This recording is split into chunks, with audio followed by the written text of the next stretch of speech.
Football Today. From Michigan Stadium, the top-ranked Fighting Irish of Notre Dame against the Wolverines of Michigan. And this ABC Sports exclusive brought to you by the Pabst Brewing Company, brewers of Pabst Blue Ribbon Beer, the real taste of beer. And by IBM Office Products Division.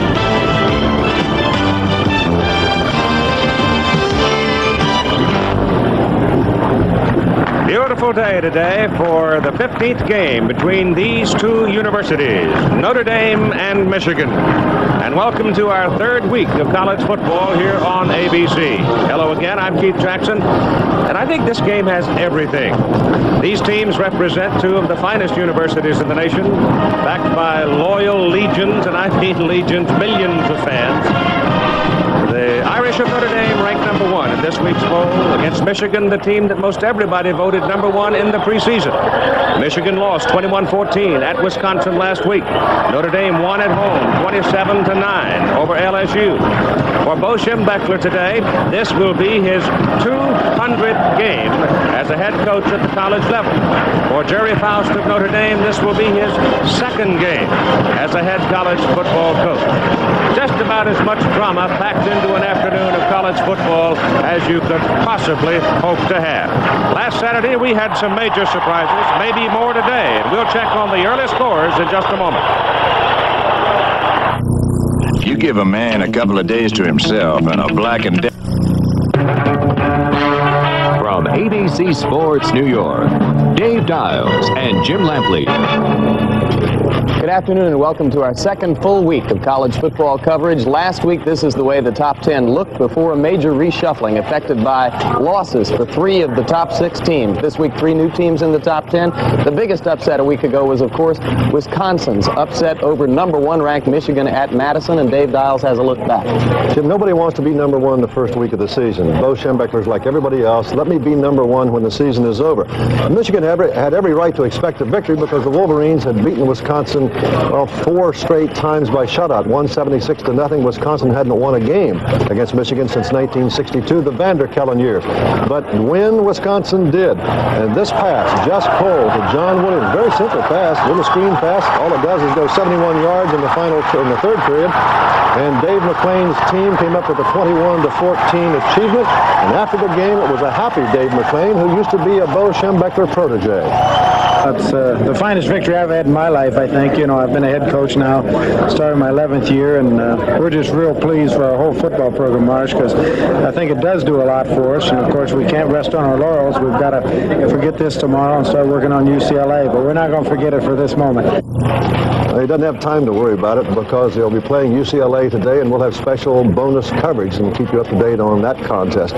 You know, Jim, McClain was very happy after the game, but Bo told me, he said, you know, we didn't have any offense, we didn't have any defense, we didn't have any kicking, and frankly, my players didn't get very good coaching.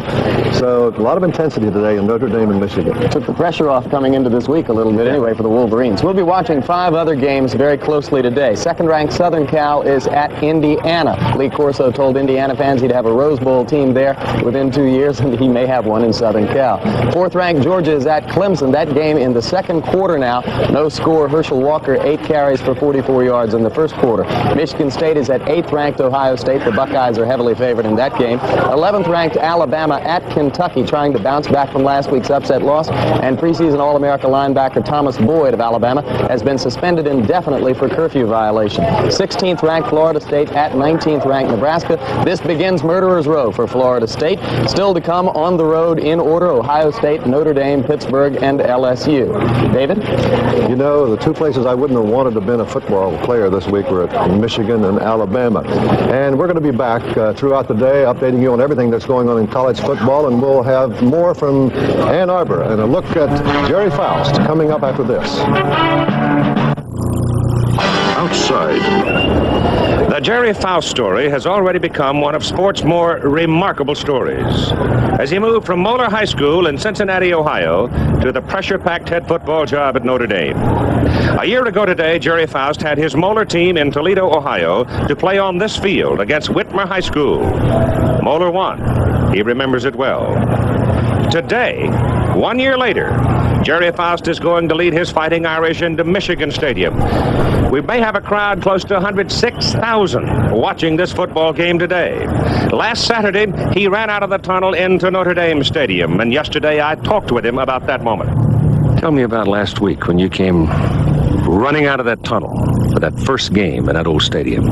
It's the greatest thrill I've ever been through in my life in sports, and it was just an unbelievable experience. It's very difficult to really tell you how you feel. You have to sort of witness it yourself or go through it yourself, and it's just a great thrill coming out in front of that Notre Dame student body. They're just a tremendous student body, and they really support you on every play. Some places where you play, you know, the student body's involved, but not on every play. But our student body's involved in every play of the game, and it really makes you feel right at home. I noticed you had the good sense, though, to find your lady when it was done. Well, my wife's been through a lot over these 17, 18 years as me being a coach, and she was a little bit more nervous on the game than I was, and so after the game, she came down. It's sort of been a tradition for 18 years that we always meet after the game, and I didn't want to change that just because I was coming to college football. When you come out here tomorrow, as I said, there's going to be 105,000 people looking down the back of your neck. Doesn't really bother me, to be perfectly honest with you. You know, it's a filled house, and we played in front of a full house last week, and when I was in high school, we played in front of full houses, and it really doesn't bother you. When you're so involved in the game, you know, you really don't really know what's going on around you, and it'll be a lot of fun, though, and I just hope our team in front of national television and in front of 105,000 demonstrates the ability that they have. Coach, I've been all over this country since you were named the head football coach at Notre Dame, and I'll bet I've been asked 10,000 times, is he for real? I don't know. You'd have to ask my players. I couldn't answer that. I just love Notre Dame. Always have loved Notre Dame. I really have great respect for the university for what it stands for academically, religiously, and also athletically. And that's why I'm so proud to be a small part of it. This is the idea behind the IBM. It seems fair to describe these two players as game breakers. Tony Hunter of Notre Dame, Anthony Carter of Michigan. Hunter is a 6'5", 220-pound junior. He played for Jerry Faust in high school.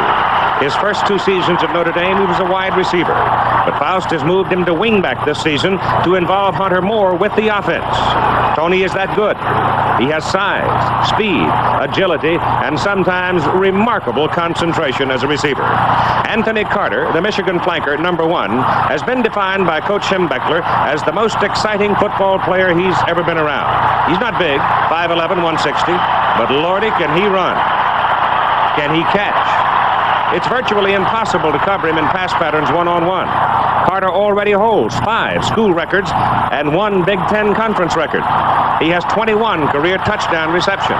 All-American as a sophomore, having started every game, 25 of them, since he came to Michigan from his home in Riviera Beach, Florida.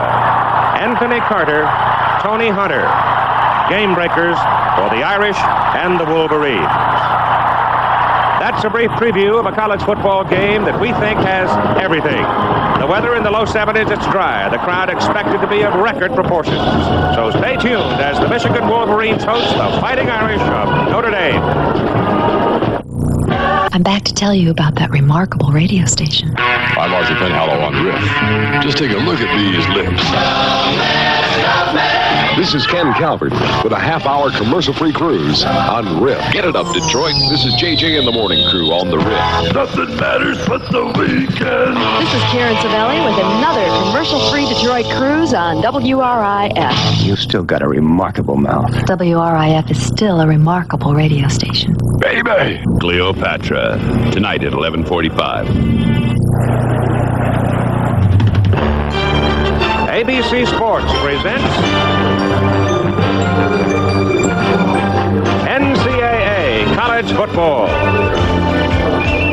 The The top-ranked Fighting Irish of Notre Dame against the Wolverines of Michigan. September 20 last season, Notre Dame Stadium, Michigan leading 27-26. Notre Dame place kicker Harry Oliver, last play of the ball game, field goal from 51 yards. And Notre Dame won the ball game 29-27. The second straight year the Irish had beaten Michigan by 2 points, and today Jerry Faust leads the Irish into Michigan Stadium, ranked number 1 in the polls. His first trip here against Bo Schembechler, coaching his 200th game today, and he sends out a team looking for redemption.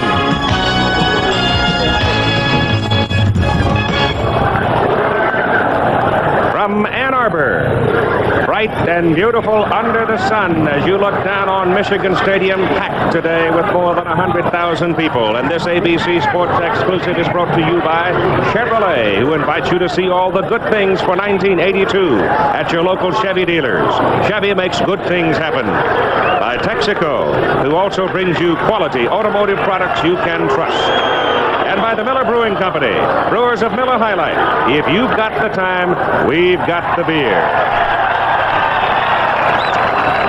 The Irish of Notre Dame ranked number 1 in this third week of the 1981 football season. Michigan ranked number 11 by the AP and 12 by UPI. Before the game, football teams come into the stadium, as you well know, to loosen up. This is what went on when the Fighting Irish were on the field today.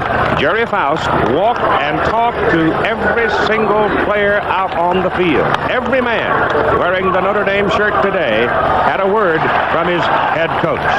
And now, as you look down on this glittering field, with more than 100,000 people, the Fighting Irish about to make their entry into Michigan Stadium, and it's the first time Jerry Faust has ever had this thrill.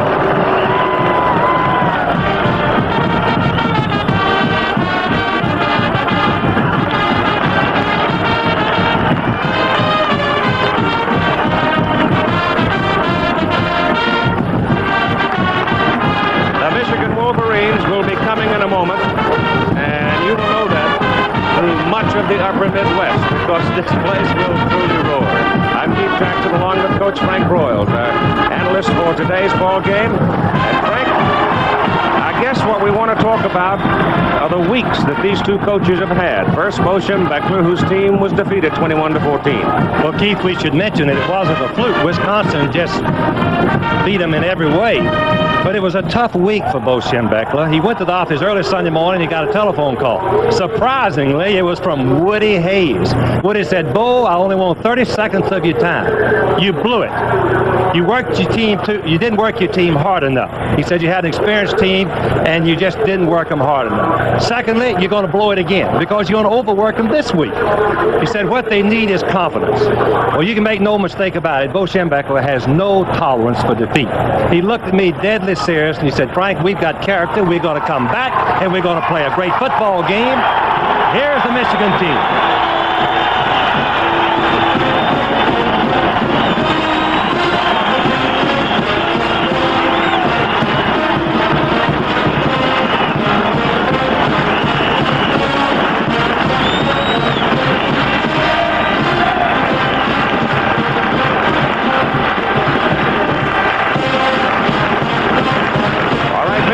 Loose, and they say they're well prepared.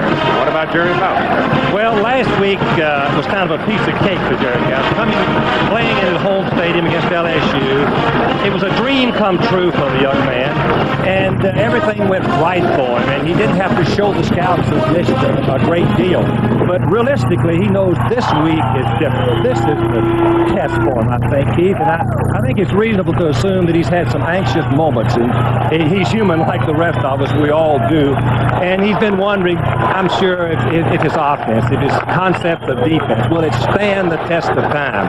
But you know, the validation of this transition is on his mind, but it's also on the minds of virtually every football fan in America. And I'm firmly convinced we'll know that answer today. Well, they are two quality teams. Every member of the coaching staff and every player on both teams say they're ready. They've been looking forward to this one for a long time. And as a matter of fact, so have we. So stand by for one of the premier football games of the 1981 college season.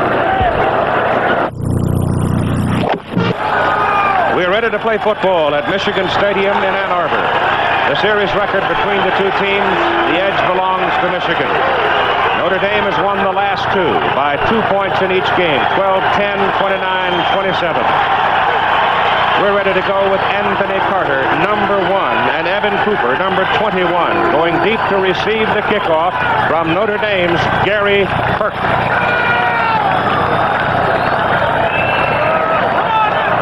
He will kick with the wind.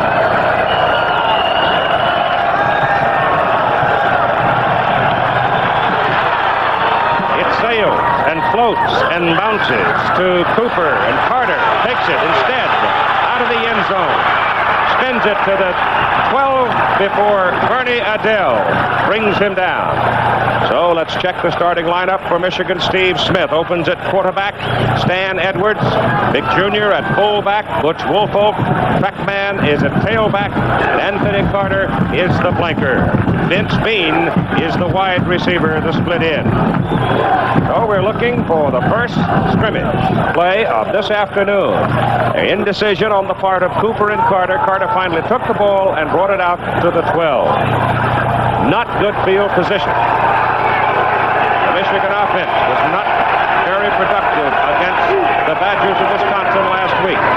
Down the line comes Smith on a keeper. Turns it into the open, and he runs it across the 35 to the 39 before they get him. They'll mark it at the 38. Give Steve Smith, the young quarterback, 26 yards. Keith, this is the option play, something that you wouldn't expect Bo Schembechler to run on the first play of the ball game, but he needs to give this young man who had a rough Saturday last week some experience, and he comes through, keeping the ball and turning up to the 38-yard line. If he'd have been a little swifter of foot, he might have gone for 6. He was that clear at one time. First down for the Wolverines, and that woke up this big crowd. Smith gives it off to the tailback, Woolfolk. Across the 45 to the 46 for 8 yards before Mark Zavagnin brings him down. Ed Muransky is a Michigan tackle at 275. Stephon Humphreys, a guard, at 240. Tom Dixon, a center, at 238 pounds. Kurt Becker, 260-pound guard. Bubba Paris, a 270-pound tackle. And the tight end is Norm Betts at 230 pounds. It is second down and 2 with Carter wide to the open side of the field, and Betts goes over there to join him. On second and 2, Woolfolk has the ball. Notre Dame defensive flow very good. Linebackers coming with Joe Gramke, the right tackle, to make the stop short of the first down. Notre Dame defensive line, Griffiths, Bach, Gramke, Kramer, Rudzinski, Crable, Zavagnin, the linebackers. The secondary is Torin, Krim, Burison, Bone. This time Anthony Carter on third down and a yard comes to the right side of the field. The ball goes to Woolfolk. He gets away from the man in the backfield. He gets into Notre Dame territory and goes to the Irish 40, the 13 yards, and a Michigan first down. Rod Cohn, the free safety, the tackle.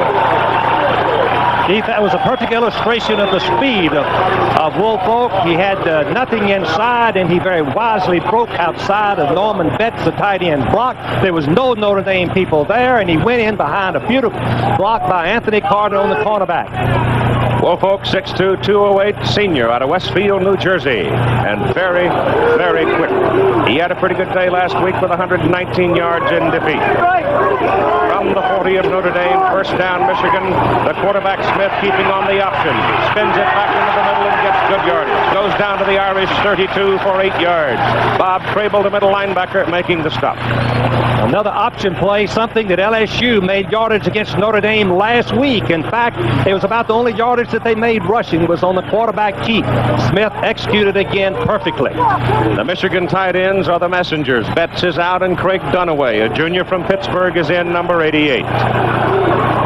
Cooper is to the right side, Carter to the top of the picture.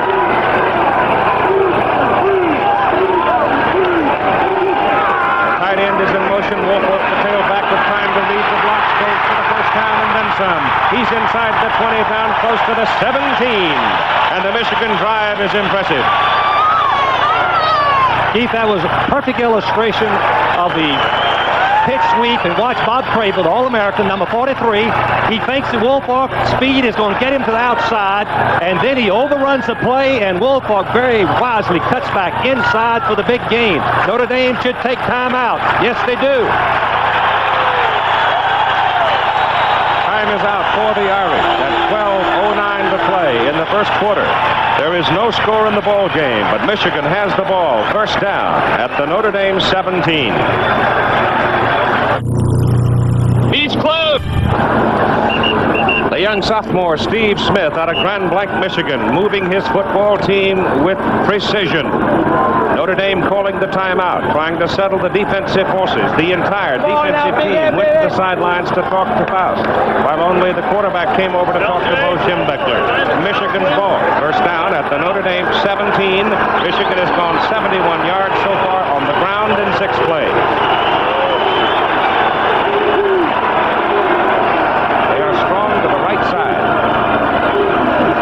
They put Betts, the tight end, in motion and give it away to the fullback, Stan Edwards, and Edwards penetrates to the 14 of Notre Dame.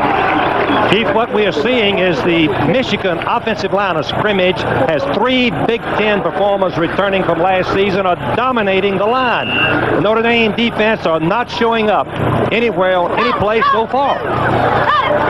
Vince Bean has come out at split end, and Fred Rockington has gone in. He's a bigger man, 6'3", 200 pounds, a senior out of Detroit, and he's wide to the top of the picture. And here's the pitch to Woolfolk. He has an army in front of him, but there's penetration by Zabagnan, the weak side linebacker, a junior out of Evergreen Park, Illinois, and he brings him down sharply along the line of scrimmage. There's the size of the line of scrimmage that we were talking about for Michigan. Moransky, Becker, and Paris all were Big Ten last season.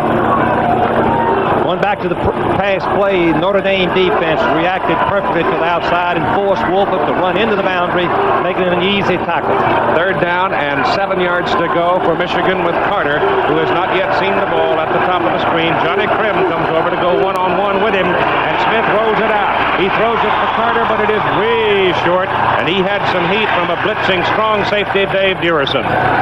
One of the things that you must do on defense on a passing down close to the goal line is get a good rush, apply some pressure, and that's what happened. Smith had no time to get set and put enough velocity on the ball to get it to Carter. 31-yard field goal attempt now by Ali Haji Sheikh. He was 0 for 2 last week in the Wisconsin game, both of them from between 40 and 49 yards.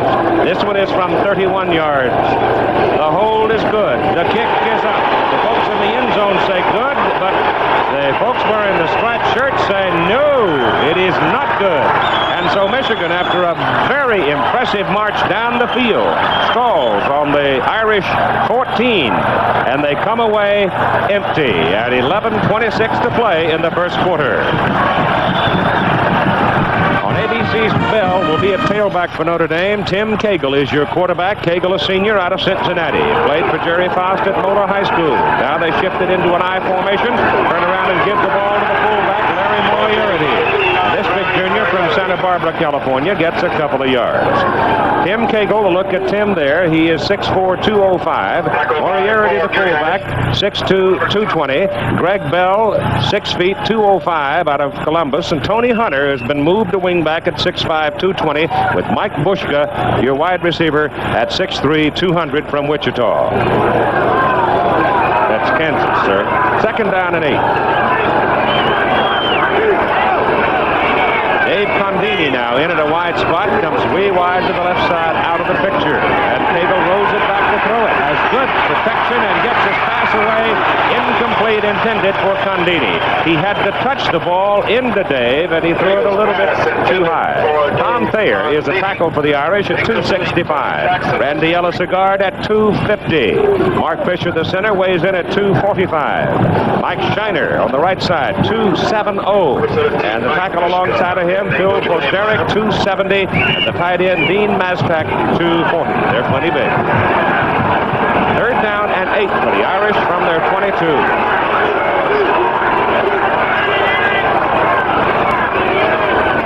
They're double wide to the left side.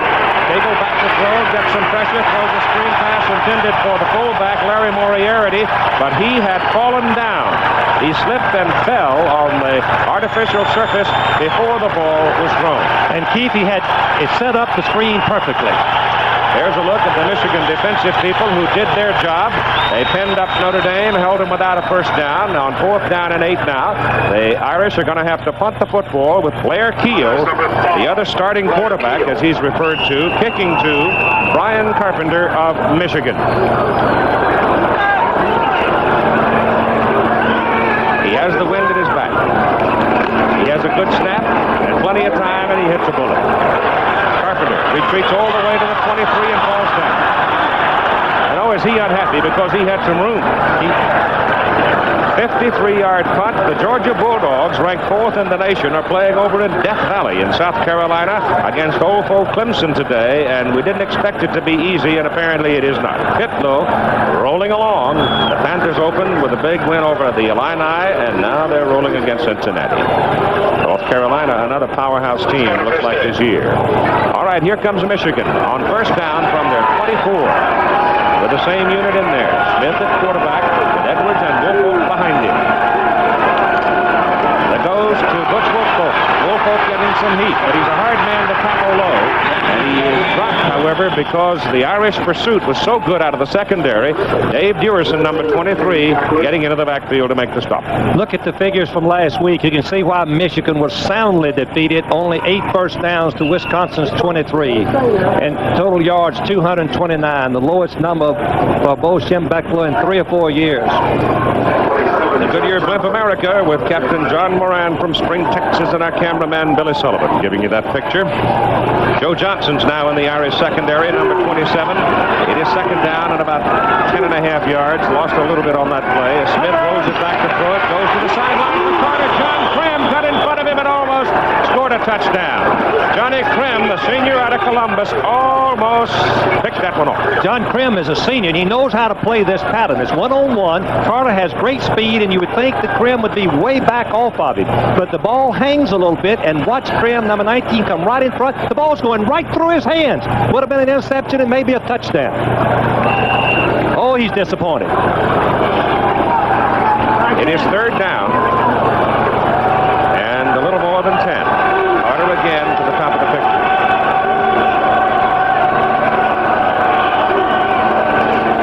Smith back to throw. Better protection this time. Gets it off to Carter to the sideline.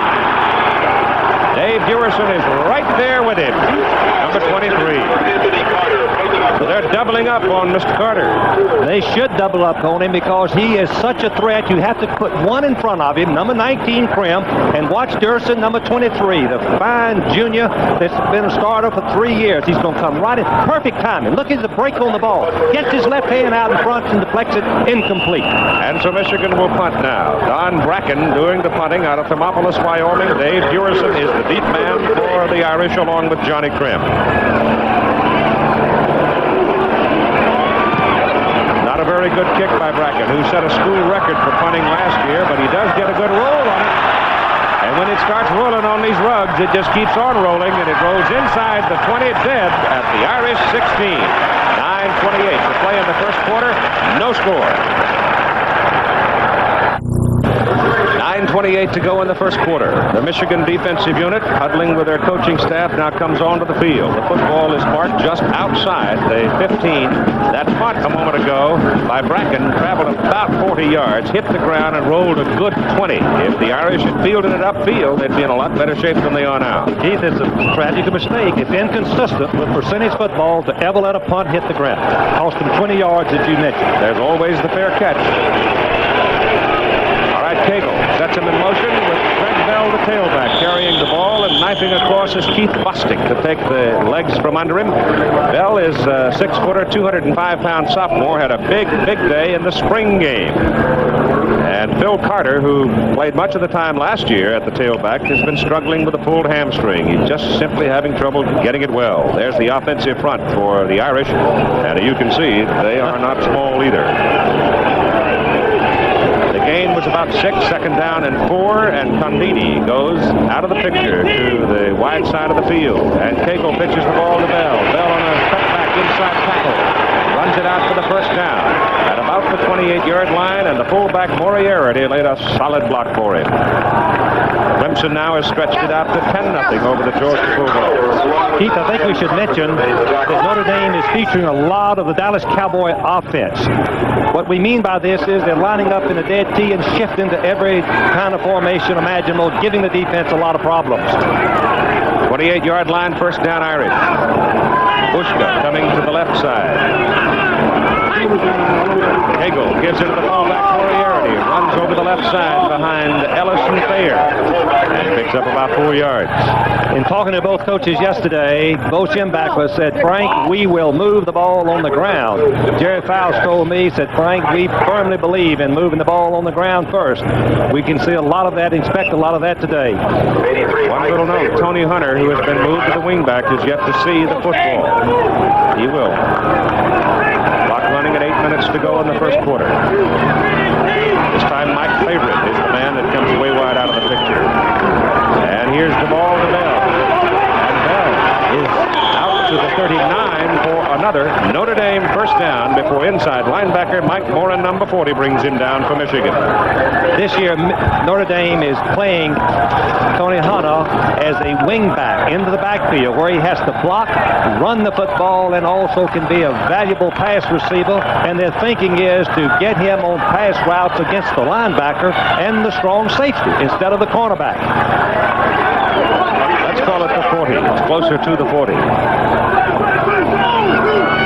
They move around a lot. Hunter is now way wide. But Cagle stays with the ground game that's starting to work. Except this time the Michigan defense slams the door on Greg Bell. The interior people, particularly Boren and Gergash, make the tackle. Watch number 40. Milo Boren is starting for the first time this year. He learns how to fill the hole. Linebackers try to avoid the blockers, which he did, and then comes in and makes the tackle. One coaching point for linebackers: don't take on the blocker, dodge him and make the play. Boren did that. Second down and 8 from the 42. Cagle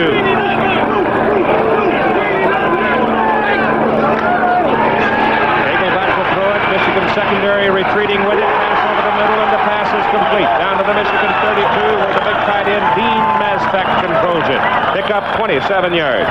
One of the toughest passes to throw in college football is over the linebacker's head with enough velocity to come down in the receiver's hands before the safety man can get there. Here we see perfect illustration as Cagle throws the ball to big call Mazpak as he jumps up and pulls it down for another first down. Now it's the Irish turn to move the ball from the 32.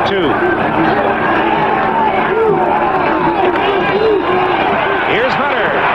The wingback reversing in misdirection, going to the right side, but Robert Thompson, outside linebacker, read it well, and the big junior from Blue Island, Illinois, brought him down after a short gain.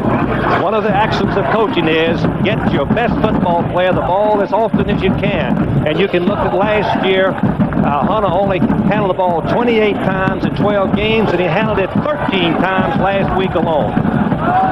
Second down, short 7. Ball is at the Michigan 28.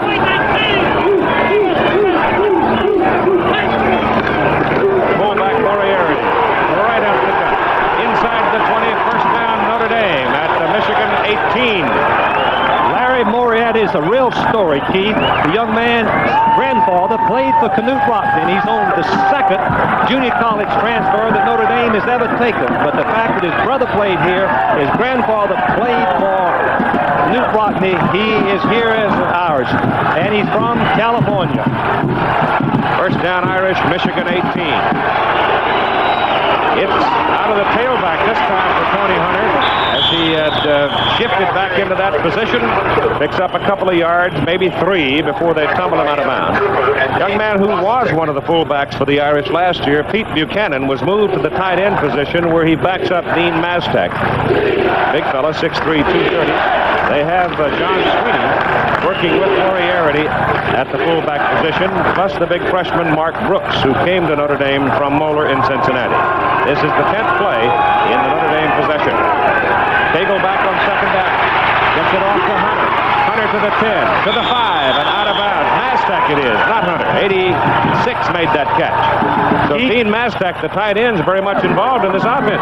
Very much so, but that was a smart play. That was coaching of the quarterback training, because when he was in trouble, the play is supposed to go to the left of the screen. When the receivers are covered, he knows he's got his tight end on a safety valve, and he very wisely and smartly gets the ball to Mastek, and you can see that he's a good runner also, and Notre Dame is threatening. First down and goal to go at the Michigan 6. First and goal for the Irish.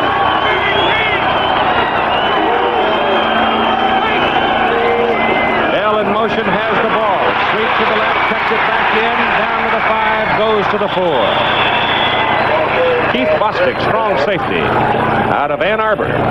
Stayed at home to go to college. Made that play. Keith, one thing we should mention is most interesting is Faust calling the plays very quickly, knowing that in college you only have 25 seconds to put the ball in play, and doing all of this shifting could get you some penalties, but they are operating just perfectly. No penalties. They're getting the plays in very quickly. They don't give him the 4. They make it on the 5, so he gained 1.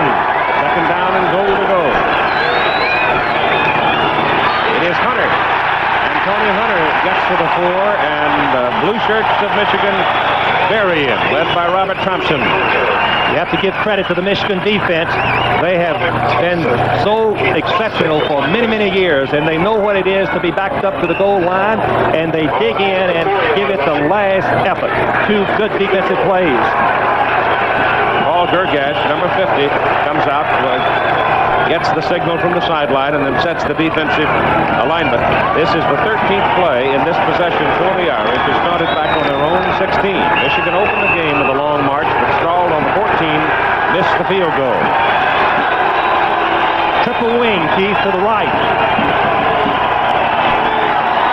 Cagle falls down. The referee, Tom Quinn, stopped the play as Cagle came off the snap. He made contact with his knee, and Tom Quinn called it right there. Got tripped up by his own man. That's too bad. You can see it's tripped by the offensive guard, number 74, Mike Shiner, steps back on pass protection and trips Cagle, negating the chance for a touchdown, having to go for the field goal. Harry Oliver is on the field, and the name Harry Oliver haunts Michigan from what happened a year ago. The final play of the game at South Bend hit a 51-yard field goal to win the game 29-27. He faked it. The pass caught by Tony Hunter, but he falls down, and Notre Dame going for some trickery as Dave Condini on the hold came up throwing, and he threw it too high for Hunter. If the ball had been lower, Tony could have walked in. Most unusual. Most coaches would feel that consistent football is to take the 3 points. But Jerry Faust wants to go for 7, and you can see he is wide open, but the ball is thrown so highly that Hunter has to fall down, catch it. Here's the fake. Watch Condini come out and just lob the ball up like you're shooting a basketball, but it's too high for Tony Hunter. Good idea, but it didn't work. Michigan holds and takes over. First down at their own 4. No score with 3:25 to go in the first quarter.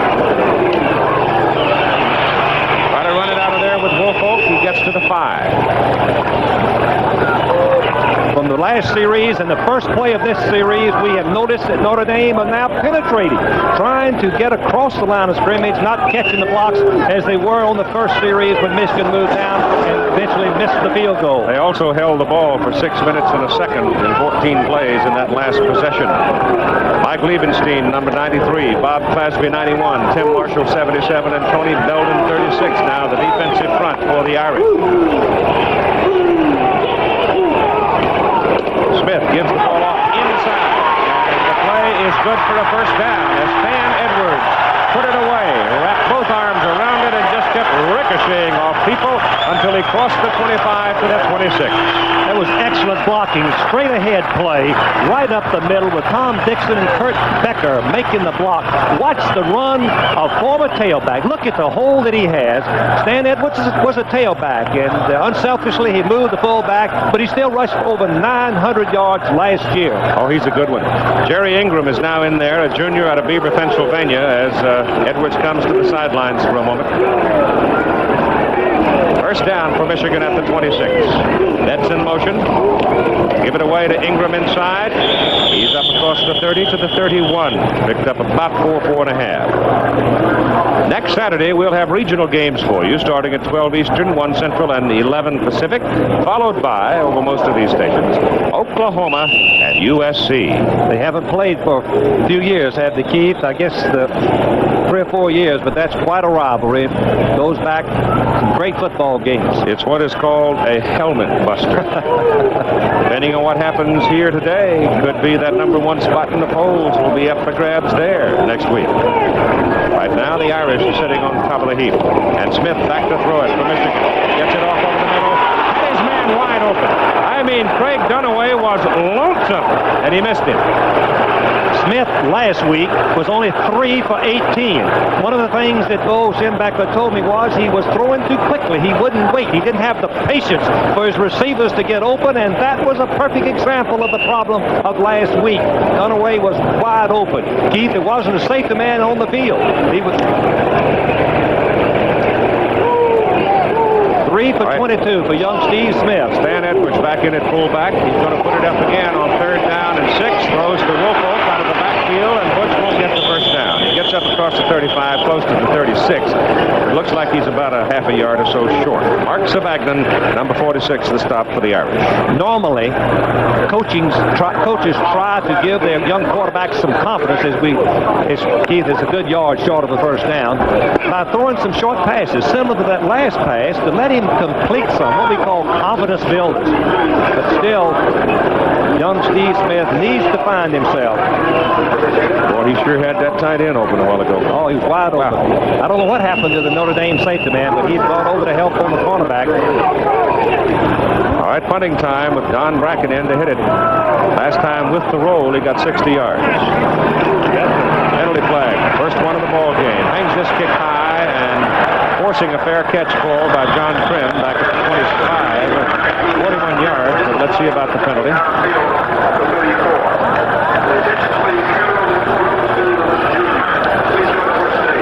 It's the same officials we had last week at Purdue Stanford. Here's Tom Quinn.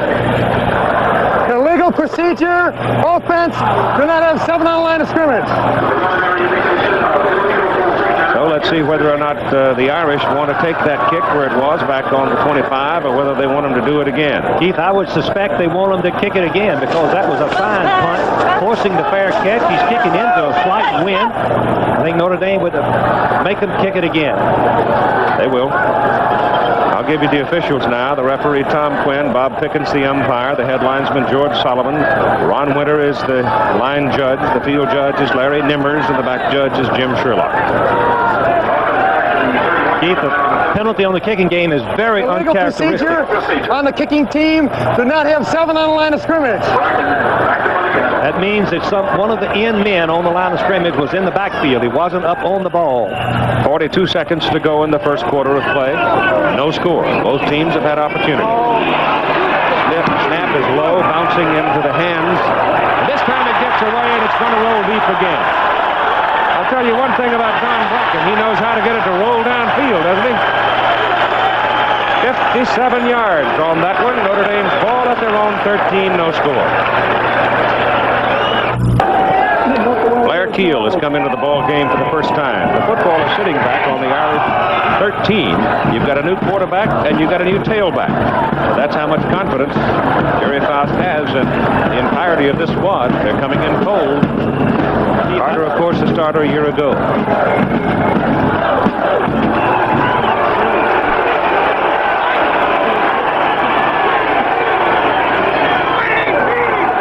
They work it out of a full house and give it to Tony Hunter.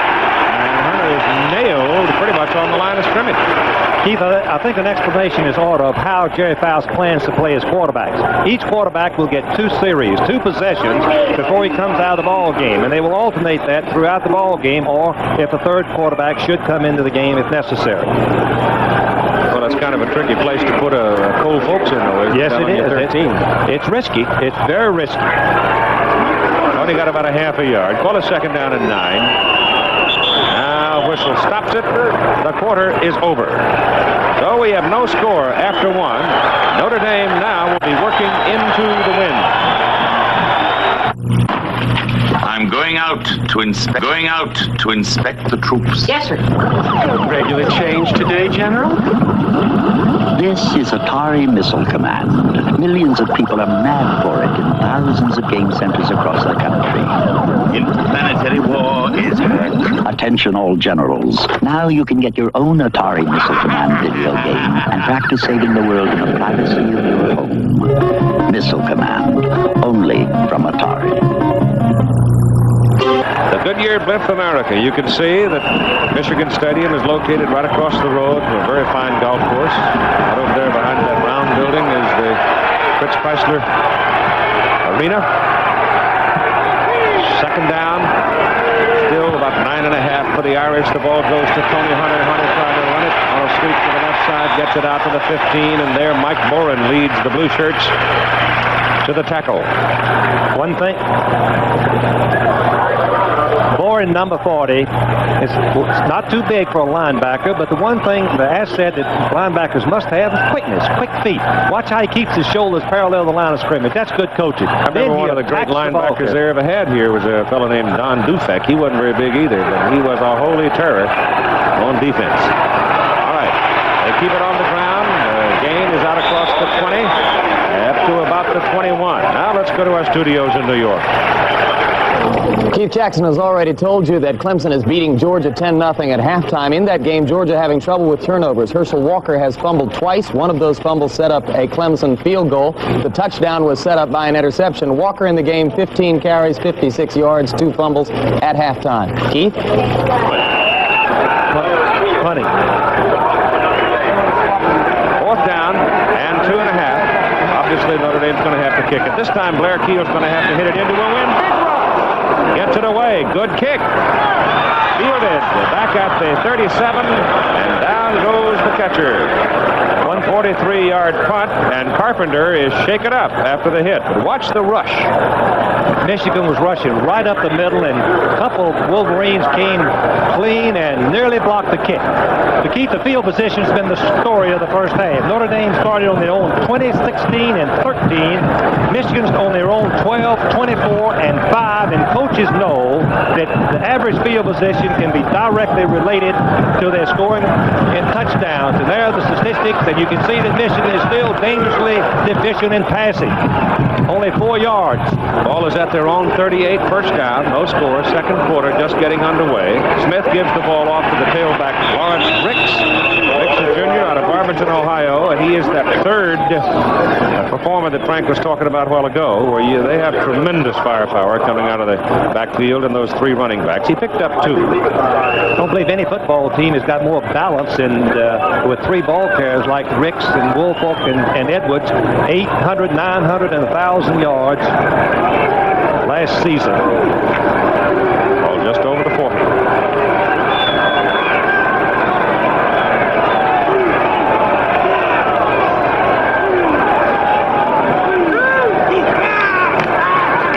Ricks again, this time they reverse it off to Carter. Carter wants to throw it, can't do it. Ball's knocked loose. Anthony picks it up and gets slammed back on the 28. Coming through there to mess up the play was John Autry and knocked the ball loose. This was a reverse pass. The split end, Bean was downfield, but Carter couldn't get turned and put any velocity on the ball as then he raises it. Watch him raise it. And then, of course, Autry, number 38, strips the ball free, but the good athlete that Carter is, he just turns around, picks it up, and avoids the turnover, but he takes a big loss. You know what he could have done? He could have run that ball. He had that much room with his quickness, but he didn't. And it's third down and about 22. As Smith drops the throw, he's got his tight end open, but he's got Carter downfield, and he's gone. Michigan leads the game with a first touchdown and a bullet, a bomb to Carter, 71 yards.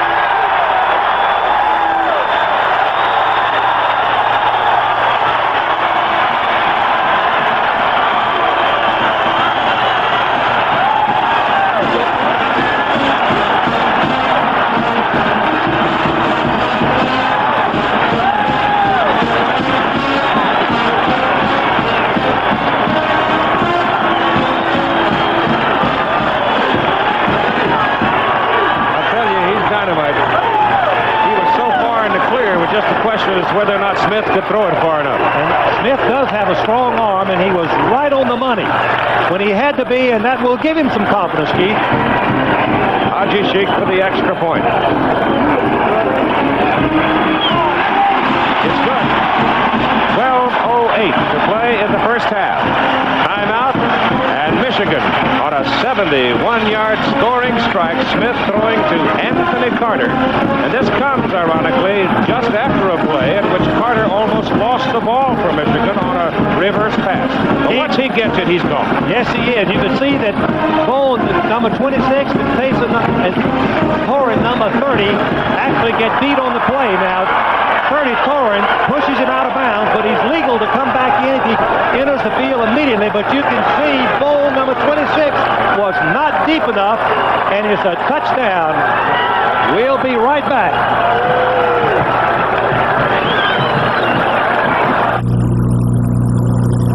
There's the numbers on the scoring shot by Michigan, and that's what it was. Remember, they had just lost big yardage. All right, here's your kickoff. Red Bell is the deep man standing in the end zone.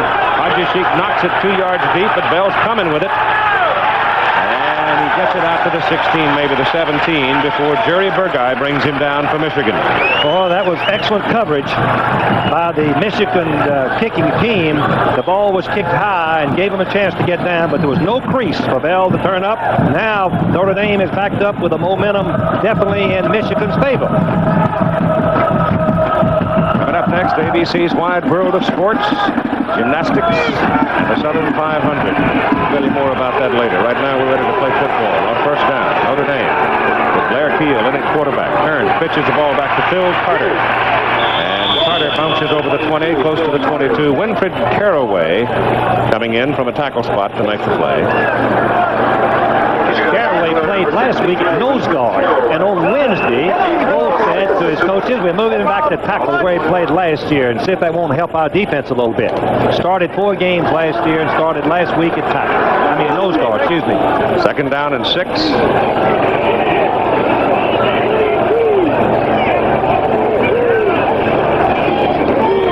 Carter again. Bill is tripped up as he gets it to the 23. Evan Cooper, the free safety, again, not too big. And a youngster at that, a sophomore, 5'11", 170. He was the surprise starter. He is replacing a fine football player of last year who led the team in interceptions. Body. Coaches had confidence in him. They put him in out there. All right, now on third down and 3, Michigan's put in the nickel defense. They have set Body onto the field, taken out linebacker Gergash. They're expecting pass from the Irish. Don't get it. Go to the tailback Carter, and Carter is close to the first down. It looked like Carter made it with a second effort. Just dove for the first down. Excellent play on his part. So Michigan expecting pass, puts in the 5th defensive back. The Irish stay with it. They run it over the left side behind Thayer, Ellis, and got it. We should mention that Cagle started quarterback, played 2 possessions. Now Keel is at quarterback in his second possession.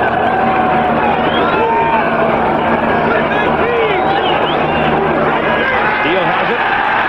He throws it to the short man Hunter, and Tony dropped it. Just flat dropped it. Took his eyes off the ball. Keel hit him right on the hand. Let's watch it again as Hunter goes out in the flat. He's the short man. Keel looks deep. Deep man is covered. He throws the ball to one of the most gifted athletes in America. He takes his eyes off of it, and it's incomplete when you do. Can't have that. Tony was looking for room to run.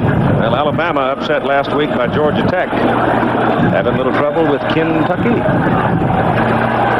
Second down and 10 for the Irish. Ball at their own 28. Michigan leading 7-0. 10:20 to play in the first half. And it's part of the tailback. Oh, did he get a lick? He got yardage. He got it out to the 32, but there he ran into Mr. Paul Gergash, a junior from Lakewood, Ohio. And he laid one on him. That was an excellent tackle by Gergash. He just put his head right in there and knocked Carter back to his own goal line. Bill got 3, third down 7. Again, Gergash comes out, Body goes in to give him 5 defensive backs, anticipating pass on 3rd and long.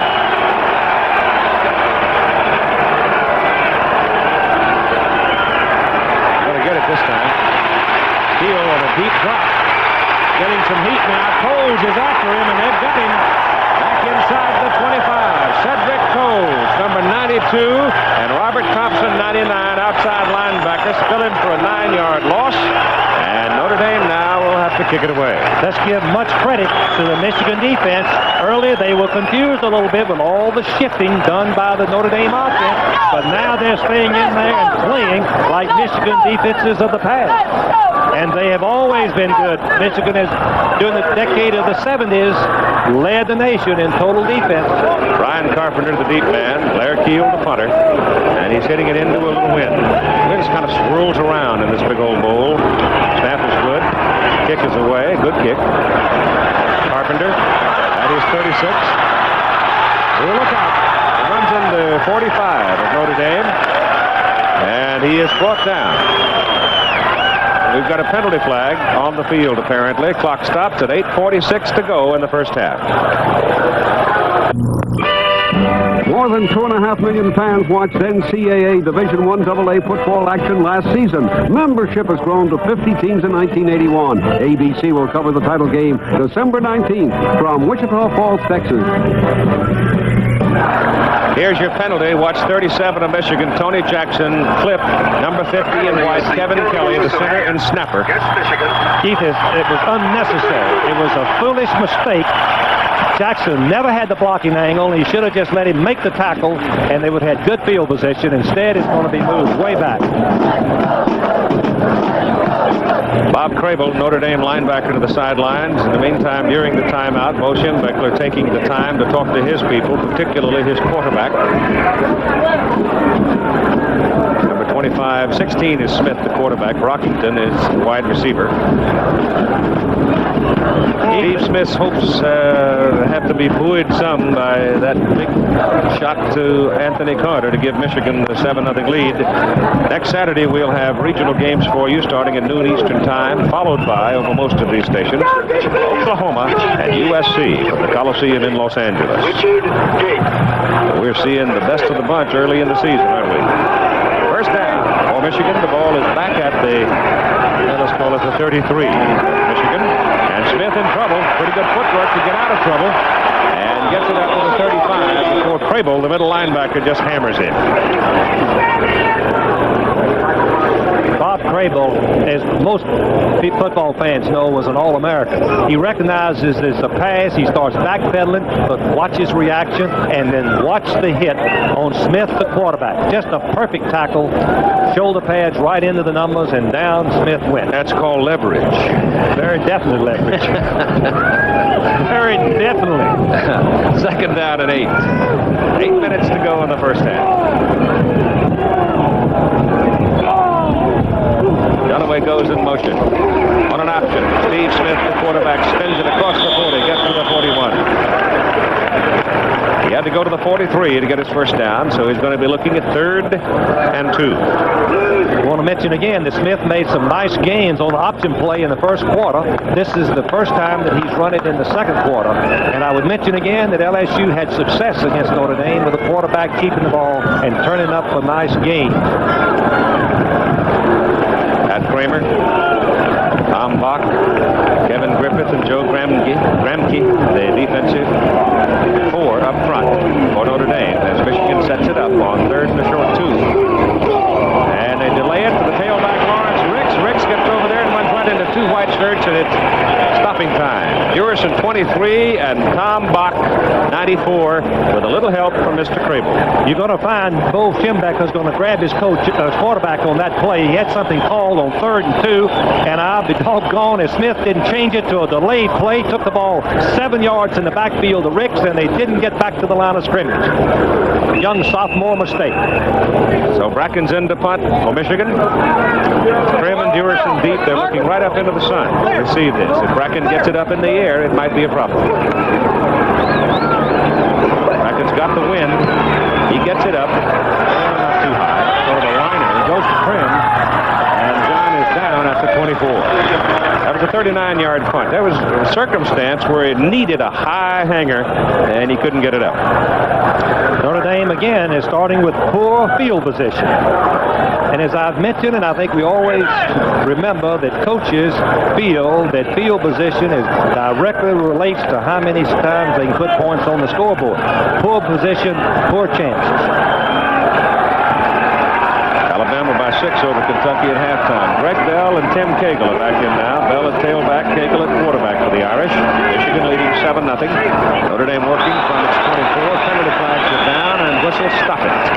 Here comes one of those procedure calls that we saw an awful lot of last week, I think. Look at this. Georgia Tech and Florida got a pretty good one going. Georgia Tech is a surprise football team. That was a great victory for my old alma mater against Alabama last week. I watched it twice. First time, I wasn't sure I'd seen what I'd seen. The second time, I was sure. They played a fine game. Bear said it wasn't a fluke. Bill Curry is to be praised and congratulated. Georgia Tech alumnus moved back as head coach last year. The game they're playing today is down in Gainesville. Rutgers has won again last night. And this is a case of an official picking it up and eating the flag. I can tell you what happened, Steve. There was a tight end that moved instead of the offensive lineman. That's what happened. I think you'll explain that. It's legal for the tight end to move as the ball is snapped. Bo doesn't think so. Well, I don't blame him. It is unusual to pick up the flag. It takes courage, but that's what good officials do. If it's right, it's right. That's correct. 2 wrongs don't make a right. First down from between the 24 and 25.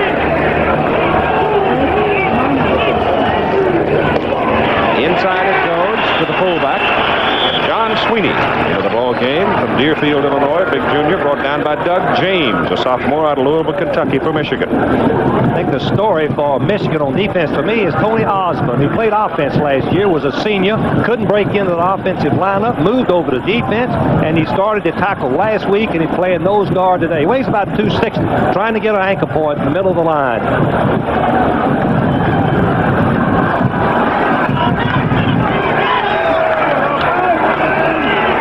Second down and 9. Able to throw it, has time, goes over the middle with it, Mascot. Contact was made just as the ball passed over his head. It was thrown too high. An interesting story is Tim Cagle, the quarterback, played for Jerry Faust at Moeller High School, was highly sought after, probably recognized as the best high school quarterback in America. And he's played very little at Notre Dame. In fact, was held out last year because of an injury and other things. But this year, Jerry Faust was determined to build his confidence back. And the coaches tell me that he has. He's built his confidence back to where he's a good quarterback. 3rd and 9. Notre Dame from the 26.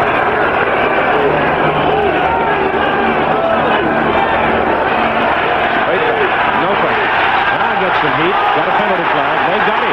Back on the 15. Doug James, the play for Michigan. Referee threw that flag. He's the man in the white hat standing back behind the offensive backfield. Holding. Well, I think that Michigan will refuse the penalty and take the ball on 4th down. I think we should mention that pass protection is the toughest skill to master in football, and particularly on 3rd and 10, Michigan is known for putting on a blitz, and they did successfully on the last play. James is just going around and around people in the middle. We have holding against the offense. Decline. 4th down. Heel to punt. Carpenter to receive. Time reflected there. 5:40, second quarter. Wolverines lead it 7-0 on a 71-yard pass and run for a touchdown. Smith to Anthony Carpenter. Carpenter returned punts for 56 yards last week, 3 of them. Accepted back at the 38. Hold closed on Bryan as he brings it back across the 45 to the 46. That was a 46-yard punt. We've got a timeout. 5:31 to go, first half.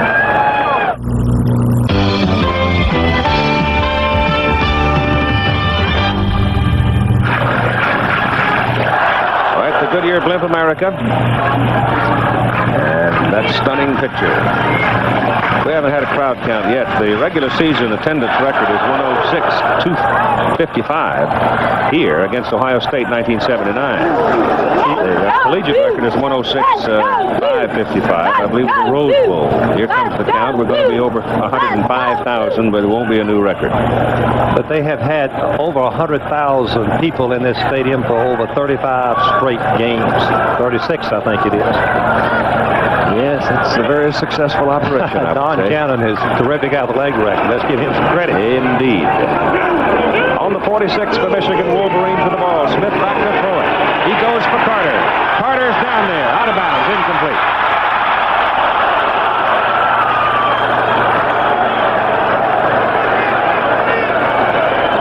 Dearson was coming across trying to help, but he's just out of bounds. You can see the speed, and all you can, he's wide open, the ball couldn't get to him, he threw it deep, and Dearson, number 23, comes across. The ball's thrown out of bounds. But you must remember that Carter has the most special kind of football speed that I've seen in a long, long time. It's just faster than you give it credit for being. It's deceiving, even though he runs faster than probably most anybody in America split in. Just floats. Yes, it's deceiving. I think that's what fools the defensive backs, Keith. Very graceful. 2nd and 10.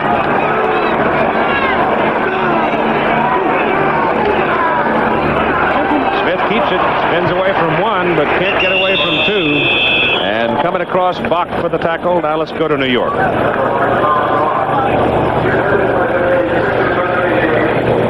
Highlights at Madison, Wisconsin. UCLA in the white uniforms. It's quarterback Tom Ramsey. A 27-yard scoring pass to tight end Tim Reitman, number 91.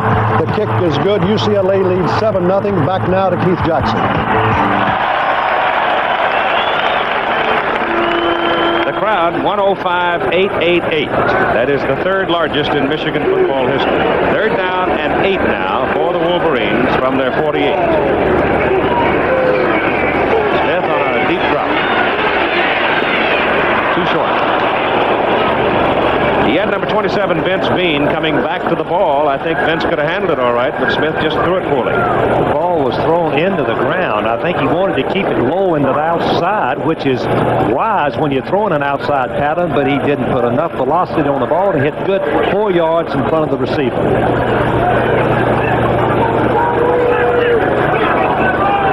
Amazing football stadium. Fans of Keith are right on the field, boy. That makes it exciting for the players. There's no running track around it. They're right there. 4th down, they're punting. Bracken. Dearson trim deep. There's your high hanger. Look at that bright sun forcing a fair fetch. And Dearson makes the catch. Ball didn't carry that far, only 27 yards.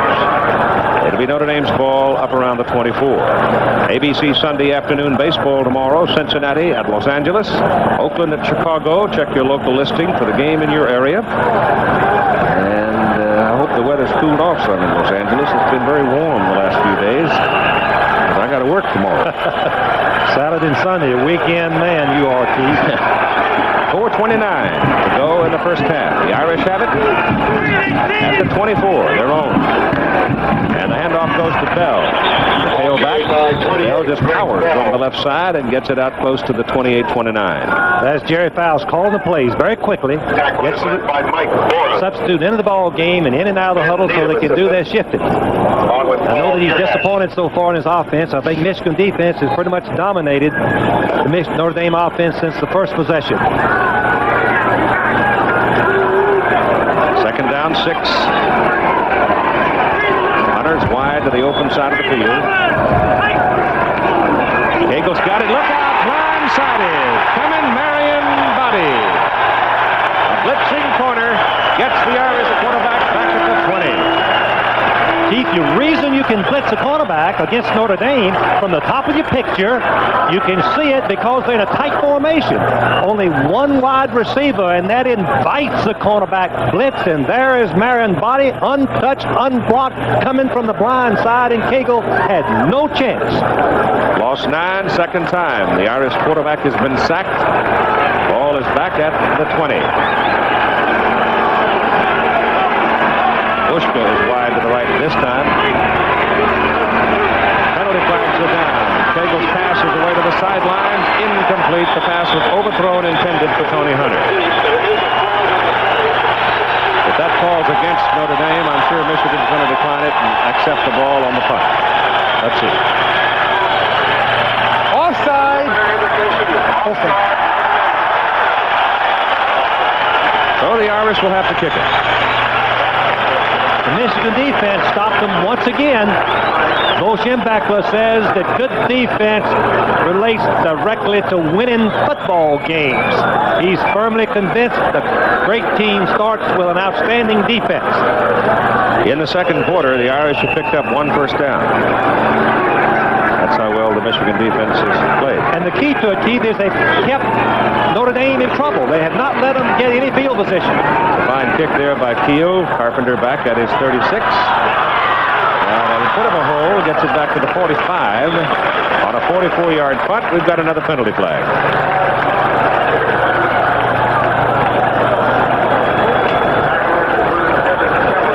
Looks like a clip on number 94, Herman, the linebacker. He's in the ball game. One thing that coaches say, don't clip. Well, it's illegal use of the hand. 94 blue. 94 blue on a push. 94 is Herman, the linebacker. Illegal use of the hands, pushing. Only a 5-yard penalty to Keith. For those of you watching football these days at the college level, you might enjoy knowing, in case you don't know, when that official holds that palm open, that means push, illegal use of hands, which is 5 yards. If he turns it around and makes a fist, then you've got holding. That's a big... Comes back to the 37-yard line. On the return, receivers, the illegal use of hands, first down. Keith, isn't that a great picture? Sure is. What a football stadium. This stadium was built in 1927. They had some foresight. A lot of folks I know wish they had that kind of foresight. One group lives down in South Bend, Indiana. They cannot enlarge Notre Dame Stadium. It seats over 59,000. That's Butch Woolfolk, the tailback. And Butch moves it from the 37 out to the 40. Better part of 3 on that carry. I think we should mention that the absence of passing is Nebraska has jumped out to a 10-0 lead over Florida State.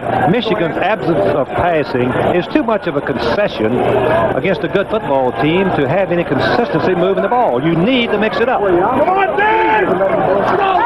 sitting on a 7-0 lead, though, and I don't know if he's going to put it up too many times in the short zone. Not with his defense playing as well as they are. I go deep to Carter again. Give that ball to Woolfolk. He's getting some good blocking from Becker on the left side. Gets a block from Carter. Almost gets around the corner. He got the ball up to the 45. Kurt Becker, number 65, had come off, and he just absolutely sealed off that inferior pursuit. Kurt Becker is only 6'6" and weighs 260 pounds. And of all things, he's a pulling guard, and he's all Big Ten and a preseason All-American candidate. Bo Schembechler says he's one of the finest offensive blockers he's ever coached. Becker, Bubba Paris, and Ed Moransky all sporting crew cuts this year. They cut the hair back to a nub. Didn't do much for their weight, though. 2 a day. No, they're big fellas. All right, it's Woolfolk again with the ball. This time he was tripped by Crable, number 43, who had gone to the bottom. And he tripped him up, but it looks like Butch is going to have his first down. That was a good play call there by Smith. He didn't check off. He gave the ball to Woolfolk on the best play they have, right off right tackle behind Paris and Becker, and they got a little bit of movement, enough for the first down.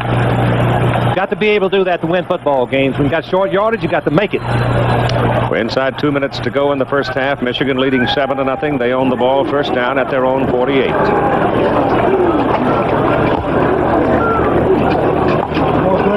Smith to throw it, gets it off, pass caught by Carter, and it's down at the Irish 38. Carter was drilled by Johnny Krim, but Anthony was in the air so high and wrapped his body around the ball, and it was well thrown.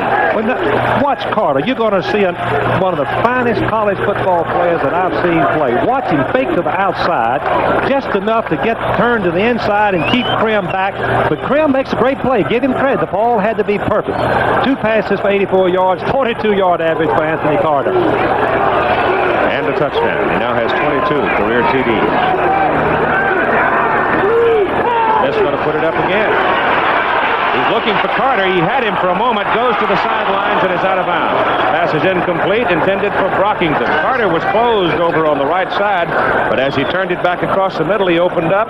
By that time, Smith had made up his mind to throw it to Brockington. Keith, you have mentioned previously how defenses spot you the pass on first down. They have dead and determined to stop the run. Well, Michigan on first down completed on the pass series of first down pass, and they threw on first down again. There's the stats on Steve Smith: 3 for 10 and 3 for 18 last week. He's leading 7-0. That's what counts. They give it up the middle to Wolfel, and the high stepper goes inside the 25, close to the 23. Finally, Crable got him. And picked up 15.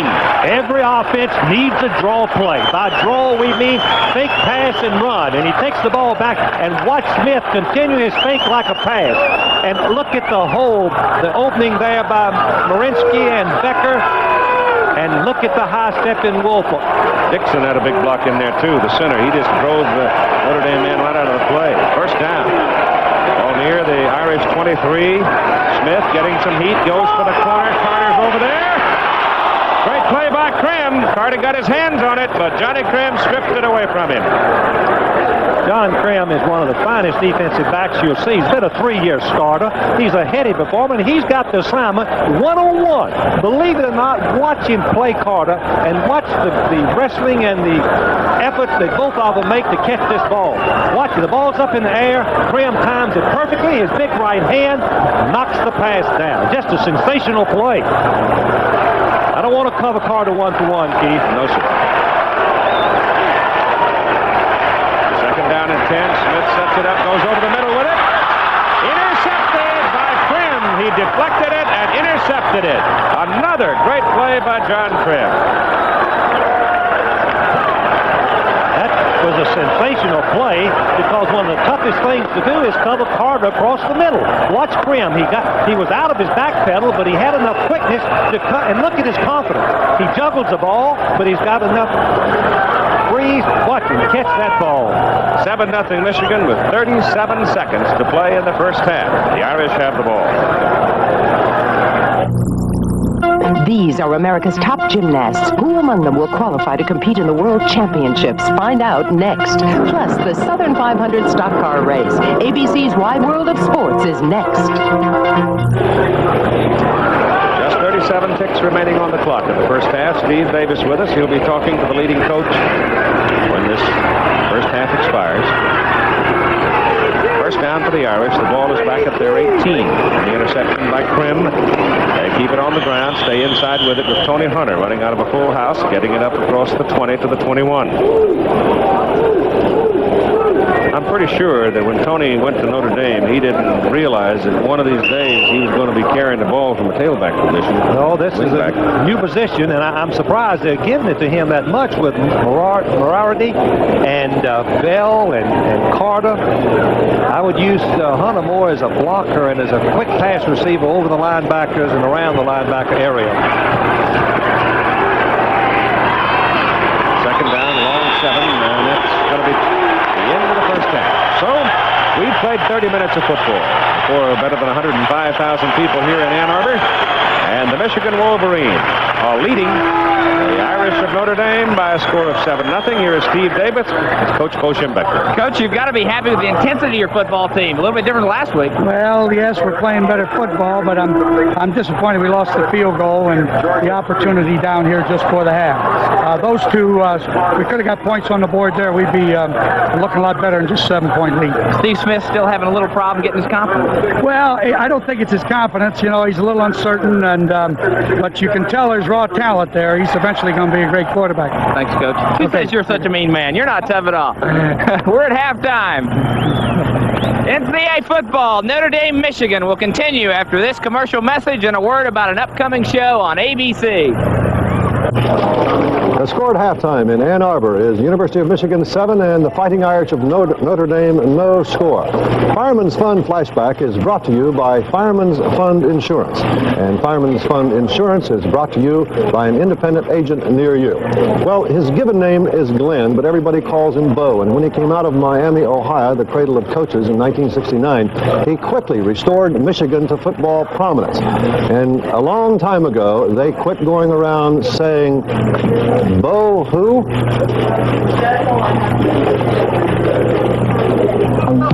In a dozen seasons at Michigan, his teams have been out of the top 10 only once. But Bo's teams bombed in the bowls, 0-7 until they won the Rose Bowl last January. He barks at his players, at officials, at the media, and demands as much of himself as of his players, and early on drove himself to a heart attack. Today he's older, wiser, and some say on the other side of 50, Bo Schembechler's bordering on being mellow. As far as coaching is concerned, really, I think I enjoy it more nowadays than I did earlier in my career. Why? Well, I think probably a little more sure of what I'm doing, and realizing that there's only so much that I can get done, and that I have to be a little better organized. There are only so many hours in a day. We still work the same number of hours, but I think last week,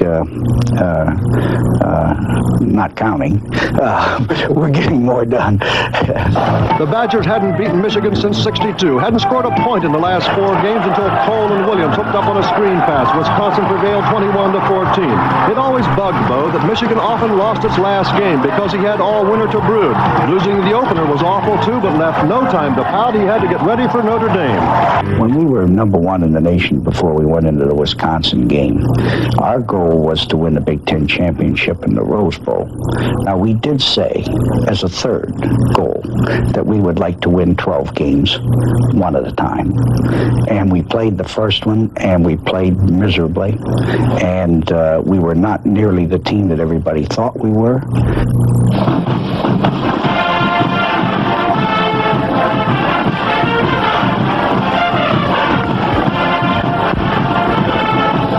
Here in Ann Arbor, 7-0. Michigan leading Notre Dame. Right now, the Notre Dame band is on the field. Let's enjoy them.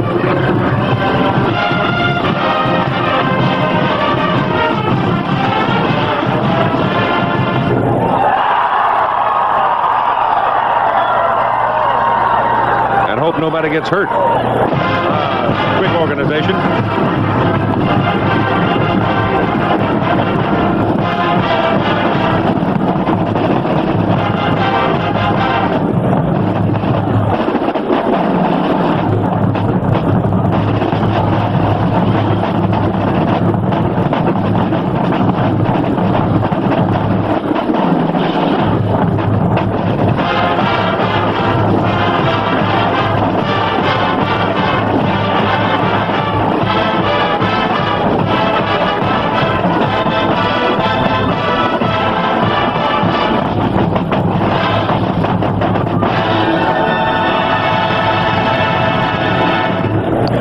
Today's Notre Dame-Michigan game is being brought to you by AC Delco, General Motors Corporation. Over 50 years of quality automotive replacement components.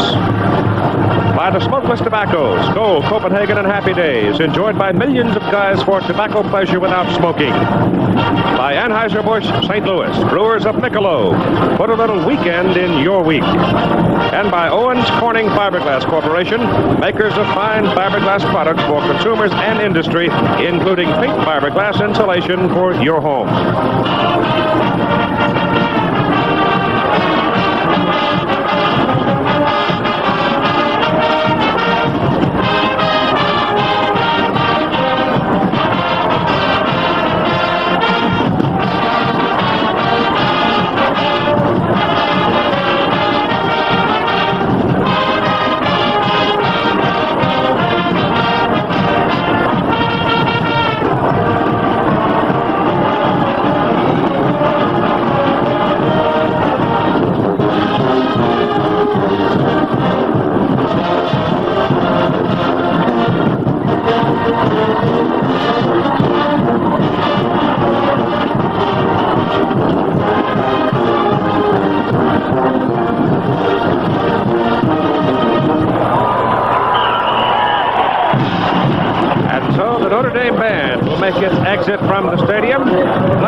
moment to tell you more about these two great universities, Notre Dame and Michigan.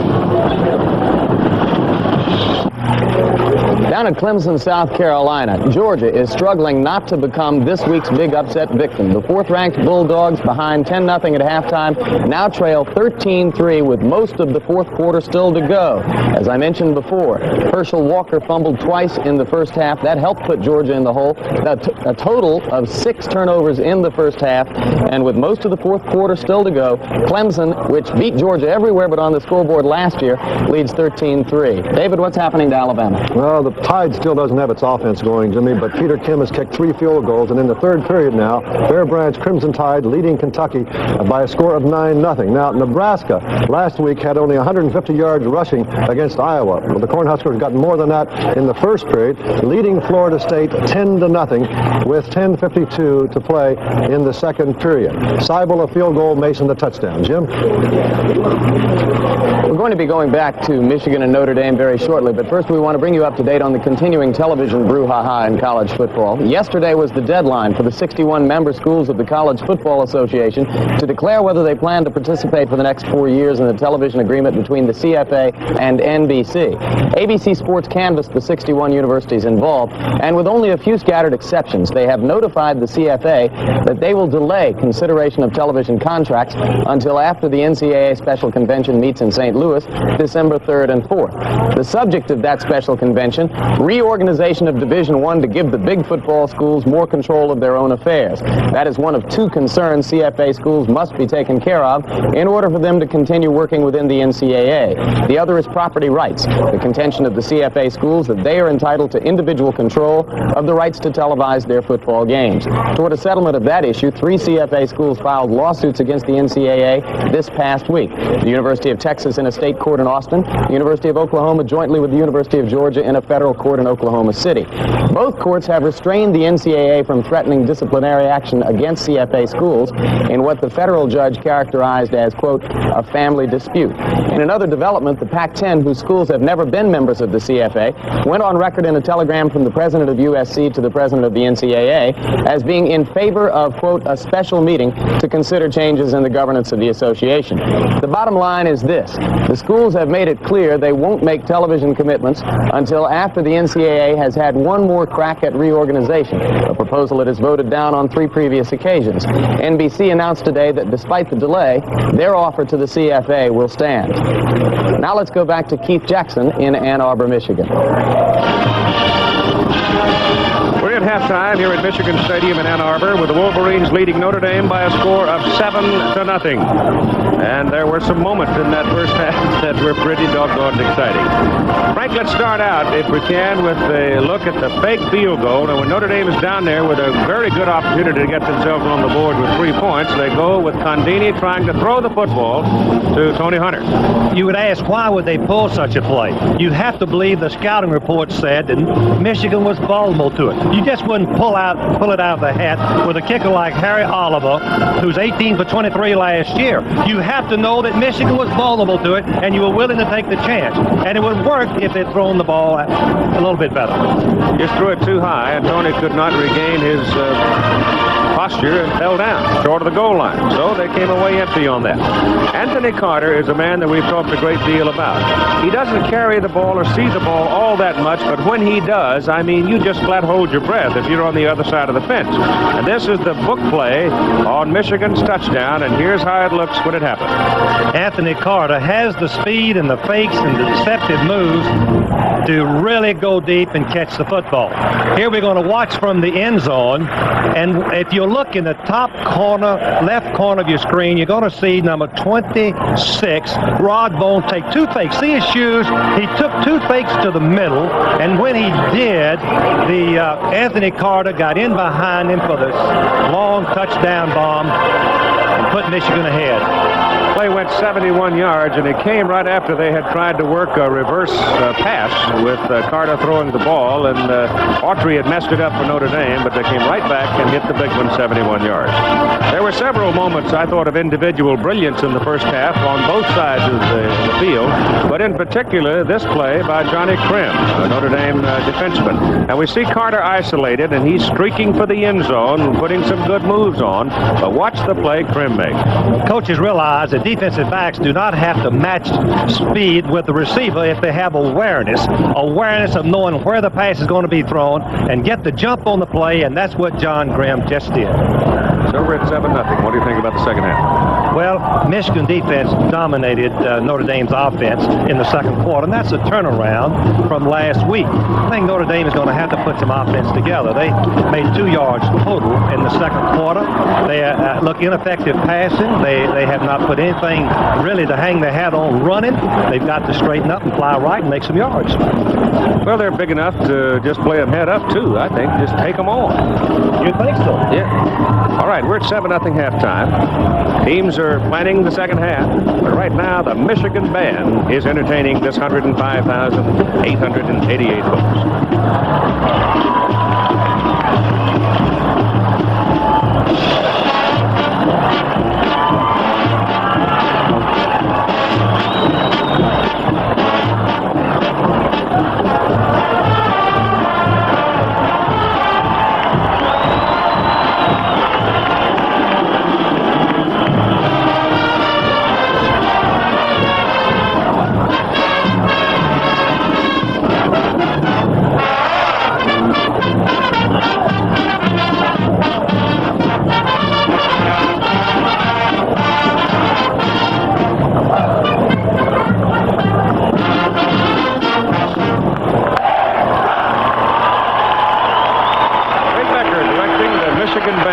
George Cavender last night, who's a long-time Michigan band director here, is retired, but he's traveling all over the world, enjoying himself now, doing consulting work. But he obviously has left the organization here in very good hands.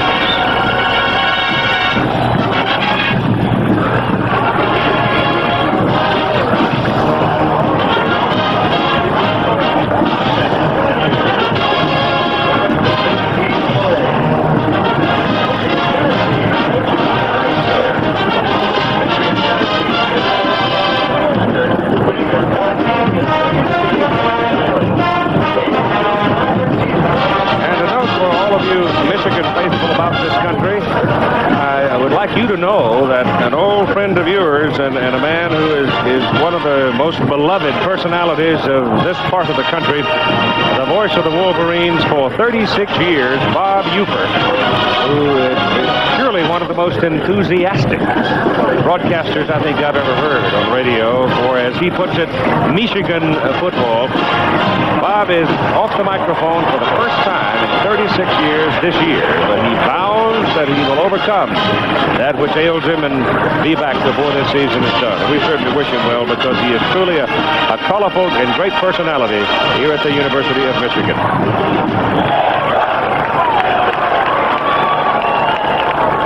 Most of the clouds that marked the horizon early in the hours this morning, when it was quite cool, temperature getting down into the 40s, has gone away now. It's bright and sunny, and here's Hail to the Victor.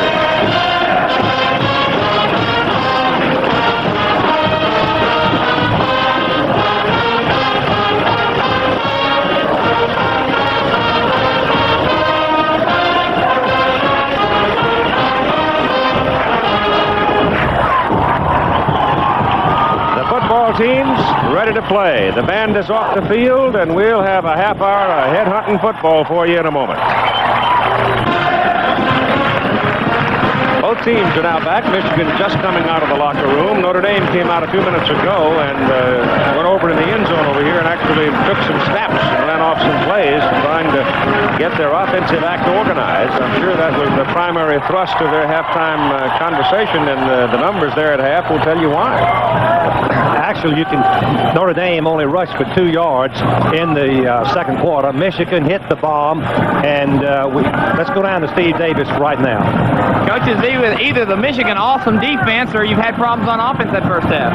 Well, Steve, we aren't playing very well yet. I hope our kids come back the second half.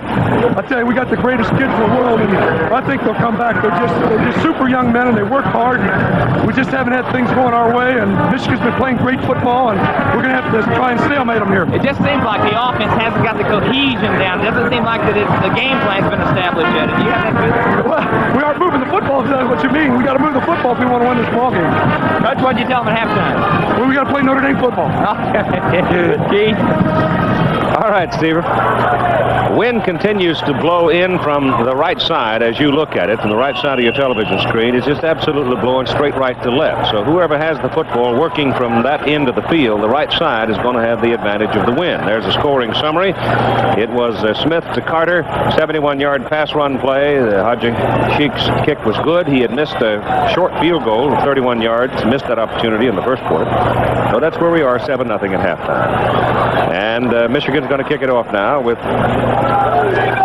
Tony Hunter normally going back there, one of them, but this time he doesn't. It's Greg Bell going back to beat man with Dewerson and Quinn. So they're not using Hunter on kickoffs at all today. The man who will kick it off for Michigan will be Ali Haji Sheik from Arlington, Texas. He hammers all the way out of the stadium. Goes in the seat. So the Michigan defense now will see if they can continue to handle the Irish offense. And let's see who comes out at quarterback for Notre Dame to start this second half of play. Cagle started the game, and he's going to start the second half. That means Greg Bell will be the tailback instead of Phil Carter. Phil has had some trouble with hamstring. It's just been nagging him all along. But it looks to me like it might be Carter in there, and it is. Phil Carter is in to start the second half at tailback. Moriarty is the fullback. Here we go. Second half. Michigan leading 7-0. And the ball is given to Phil Carter from the 20 out to about the 23. Here's your offensive unit for Notre Dame as they line up right now. Bushka is the wide receiver, and the wingback is Tony Hunter. Up front, the big guys are Thayer, Ellis, Fisher, Shiner, Posderick, and Maztak. I'll show you the Michigan defense in a moment. Second down and 8 from the 22.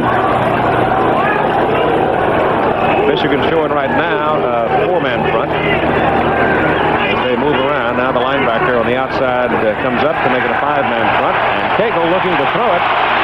Has to pull it down and run it.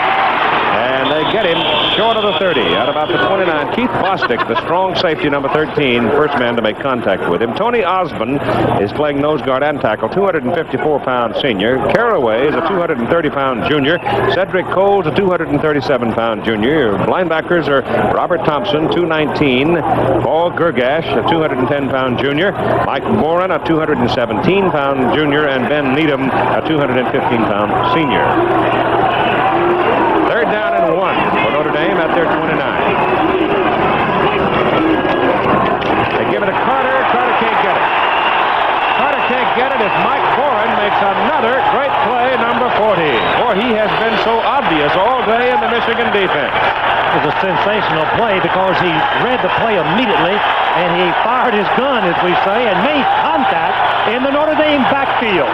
That is a perfect illustration of how to play a short yardage defense. So it is 4th and 1, and the Irish kicking team comes on. Number 13, Bostic, was shaken up on that last play as Keith got caught in the bottom of the stack, and about 4,000 pounds fell on him. Bostic's one of the ace players for Michigan secondary, the leader, the signal caller. Blair Keel is in the punt. Brian Carpenter drops back to accept it. Pressure's on. Kick his way. It's a good kick. Going into the wind. Got it spinning. Turned it over. And Carpenter looking for a little wall over there. Finds a bit of a crease. And runs it back to the 40. So it was a 42-yard punt. He brought it back 11 yards, 31 net. And Michigan's operating from good field position to start the second half at their own 40.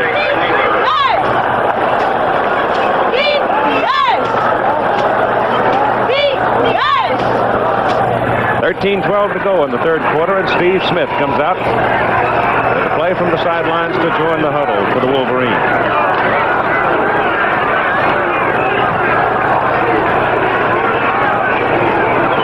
Notre Dame sets up a four-man front, three linebackers.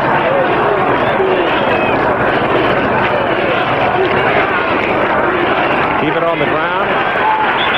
They go to the fullback, Stan Edwards, and Edwards bangs in for a couple of yards. As Edwards opens at fullback, Woolfolk at tailback, Carter, flanker, and Vince Bean the split in. Oransky, Humphreys, Dixon, Becker, Ferris, and Betts, the up-front people.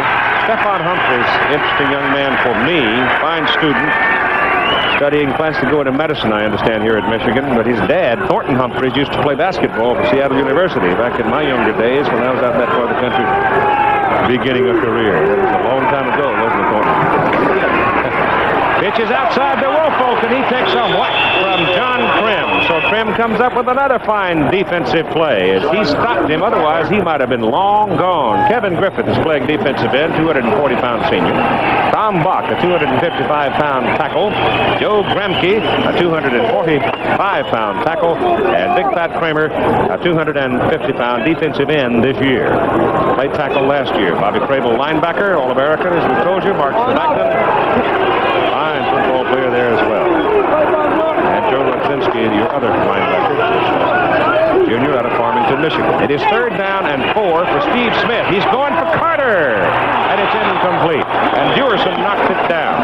Carter running to the sidelines, a long pass for Smith to throw, and Anthony having to look back into a very bright sun. He's going to run in and back out, and Dewerson, number 23, you can see his awareness. He comes up and leaves his feet, times it perfectly, and knocks the pass down. Notre Dame's secondary is experienced, and they're talented. They're big, good football players. Bracken is in to kick for Michigan. Both teams now have had a chance at the ball in the 3rd quarter, and they've had to punt it away. Notre Dame coming after him. Back off of it a little bit now, and he gets his kick off. It's a good one. And it goes into the end zone. So it'll be Michigan's ball, Notre Dame's ball, rather, at their own 20 after a 54-yard Michigan punt. Time is up. 105,888 watching, 3rd largest crowd in Michigan history. Notre Dame has the ball, trailing 7-0, their own 20. Under the new rule, which allows conversation with the coach, both teams. He's going to see it more and more, I think, this year, where while the Notre Dame offensive team is over talking with their coaching staff, the Michigan defensive team is out on this sideline. The officials send out their own line themselves. Now we're ready to go. 1st down and 10 at the point.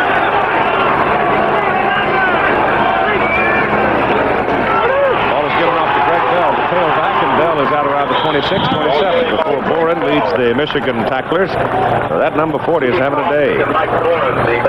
Linebackers are the key to any defense.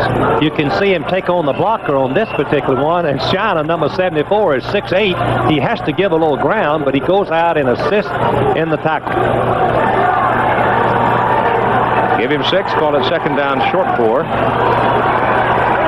Mastak comes way wide to the right side, or toward you.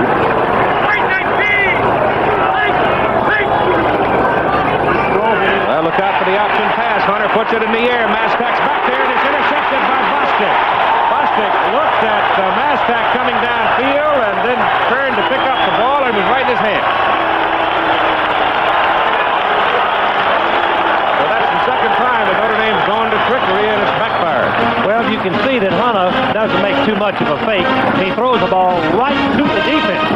Actually, it was a very poor throw, and was interception written on it all the way, giving Michigan an excellent chance, good field position, some momentum, and they've got to put something together to get some more points on the scoreboard.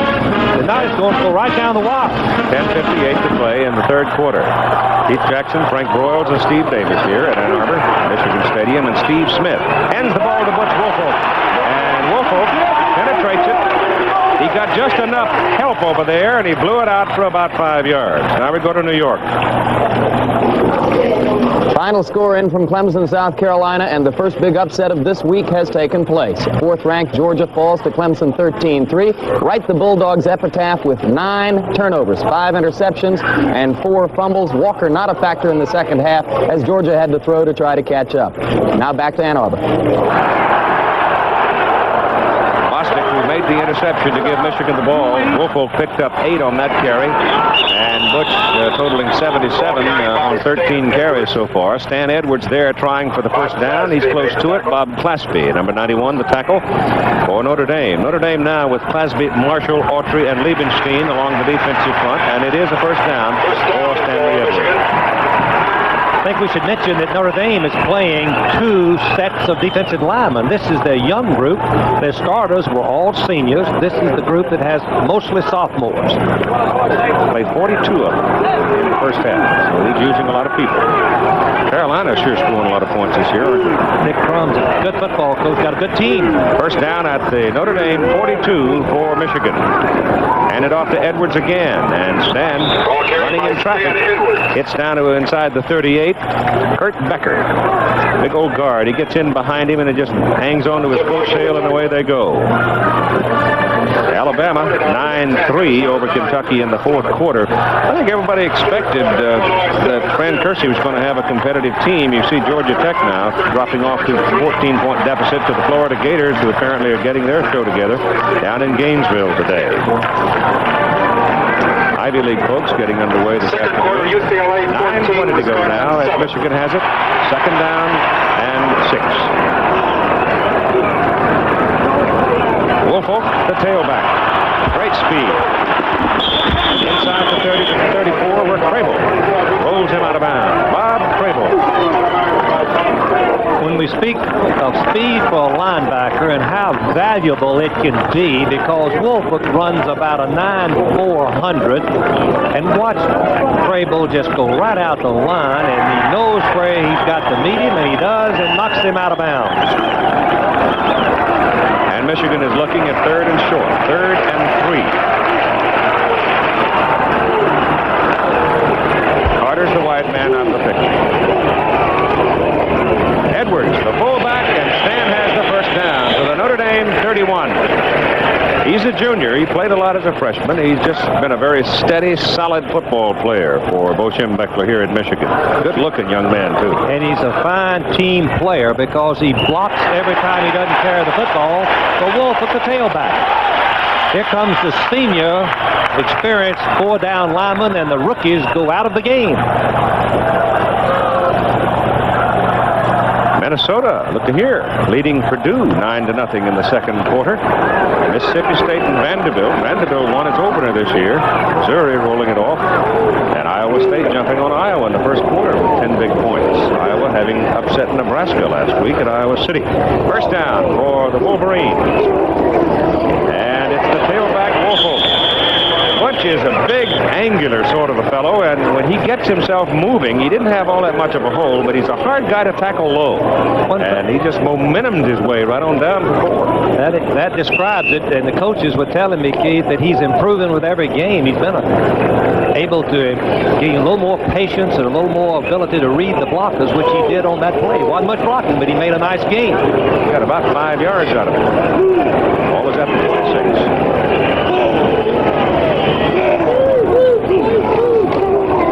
Almost some movement in that line, but Smith, the quarterback, keeps it and turns it inside, and there he gets a greeting from Robert Crable. Anytime Webb in August of this year.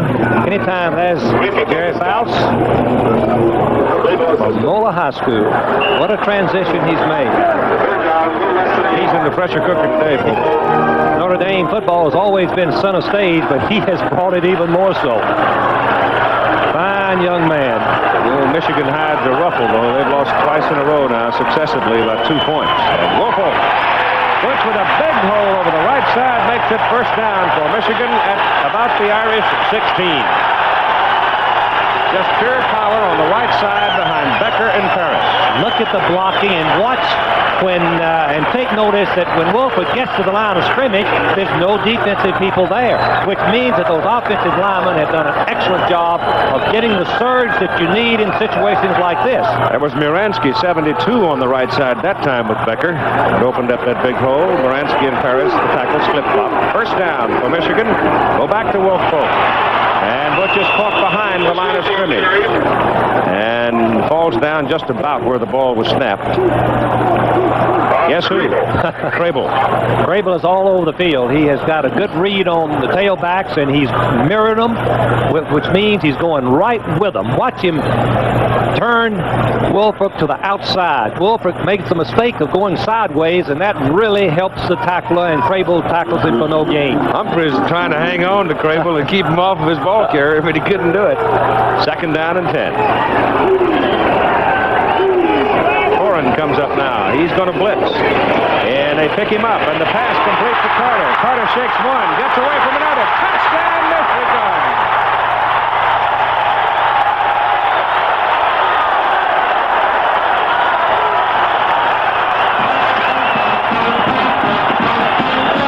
You don't think that kid is great? Oh, what a play he made, Chief. And is he happy? These 4,000 people. Notre Dame's got about 2 or 3 here. They are excited about this Michigan team's comeback from last week. He just juked and got away from John Krim on that play. Durison and Krim were both over there, and he just got loose. And here's Haji-Sheik now. They try the extra point. 6:22 to go. The ball is fumbled. Haji-Sheik picks it up, throws a pass.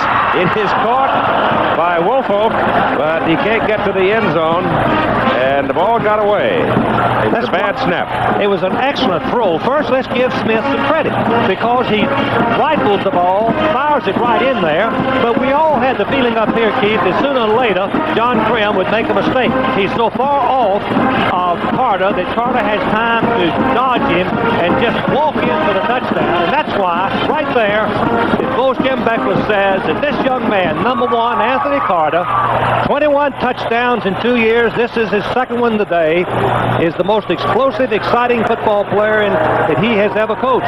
Here it is again, the finish, and watch the tight end 88 not clip, stay there and just scream. And so the extra point try goes awry, though, and that might be a factor before the day's done.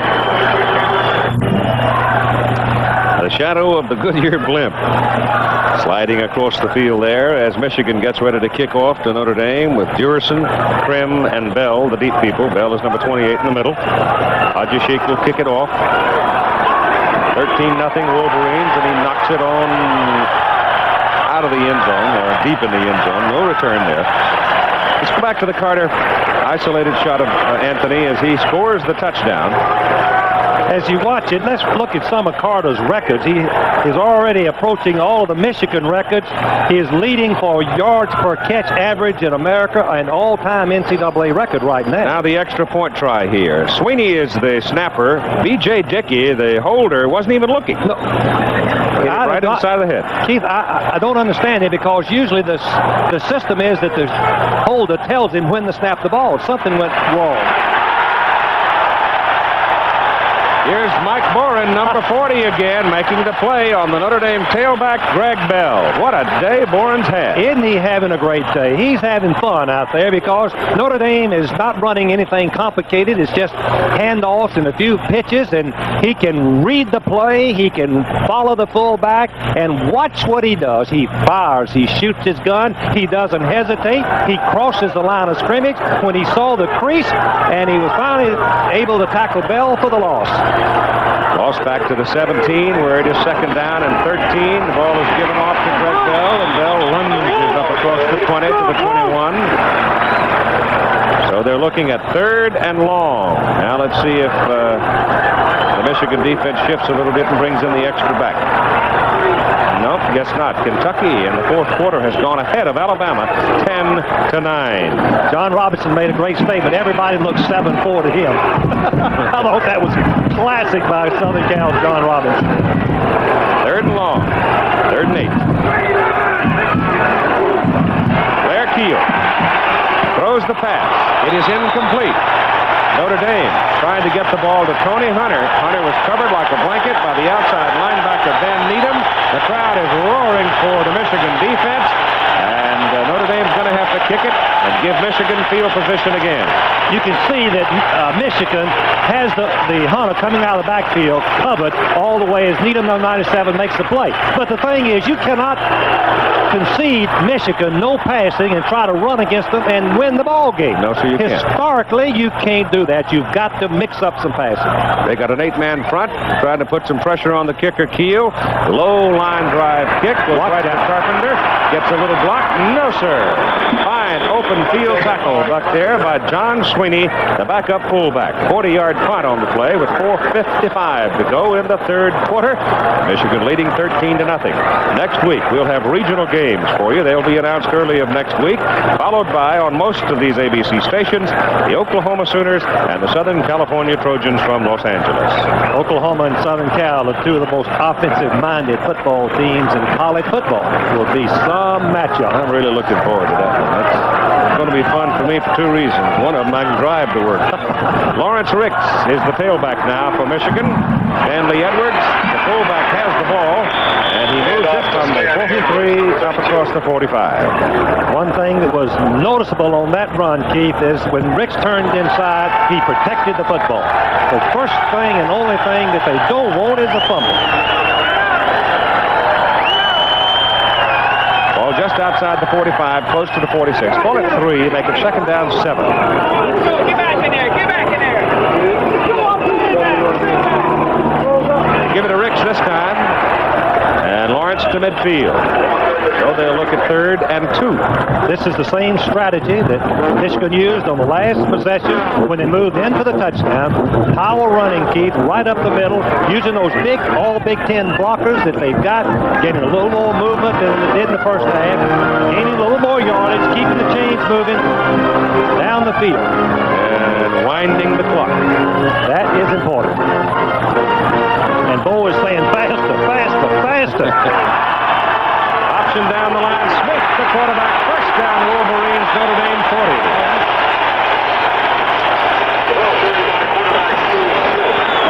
Keith, you've got to mention the crowd. The crowd for the Michigan fans has been sensational. They have helped this football team throughout this game, but there was, on that pass play, was the promise. I think that Smith has shown Bo Schembechler in practice. He darted inside and made a nice gain on the option play. He's run for 58 yards on 7 carries.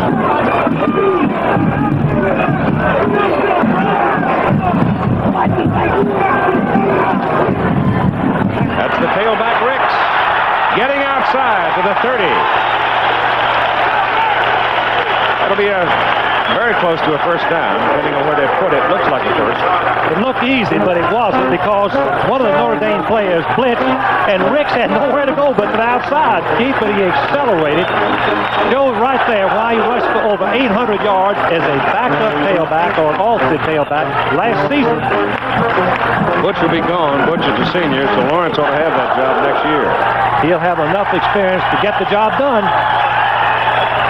In this quarter, Michigan's run off 6 first downs, Notre Dame none. Wolverines leading 13-0. Stan Edwards, the fullback, on first down, gets 2.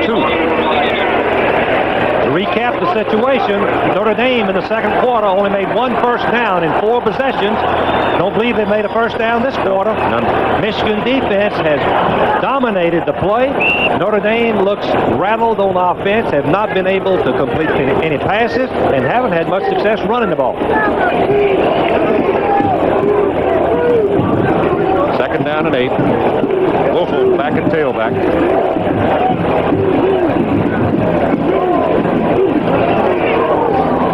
Smith on the option, goes outside to Wolfel. Wolfel gets a block, gets around the 20, inside the 20. He's got a Michigan first down at the Notre Dame 17.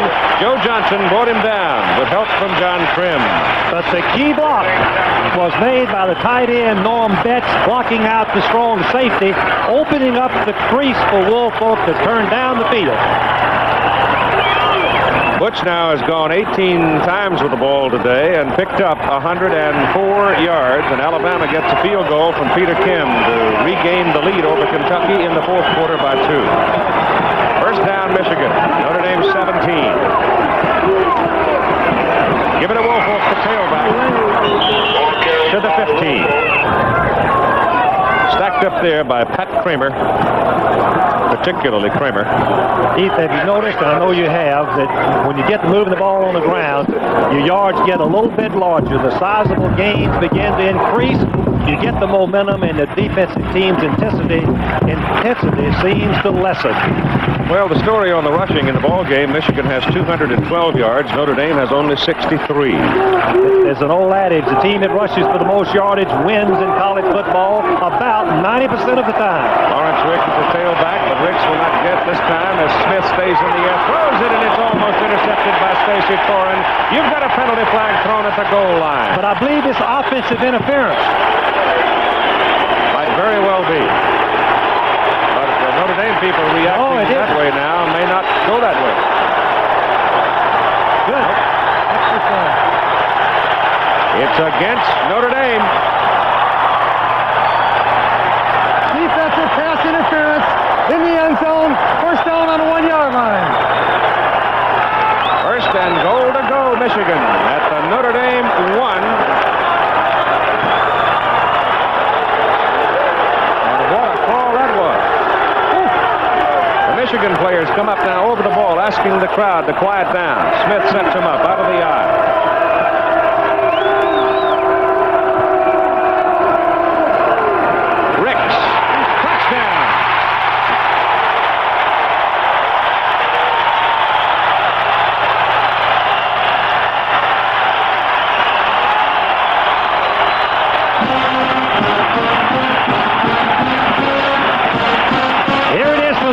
Look at the blocking on the left side of the line. It's Becker, number 65, the pulling guard, clears the path for him. 260-pound pulling guard. He took Crable right out of there, didn't he? Beautiful block. Took him out. And it's one of the most difficult assignments you can have. It's a guard pulling around the center and blocking a linebacker. The abilities of Bob Crable, the All-American. Big play, however, was the defensive pass interference. We'll have another look at that one. But right now, Michigan's going for 2. 19-0, and they want to make it 21. Want to get multiples of 7 if they possibly can. Carter's in motion. Carter's got the ball. He's got an army in front of him. But Notre Dame throws him out of bounds. Boy, I'll tell you, that took a hard head and a square jaw to keep him from getting in. Cribb and Jurison came over and made the play, and it remains 19-0.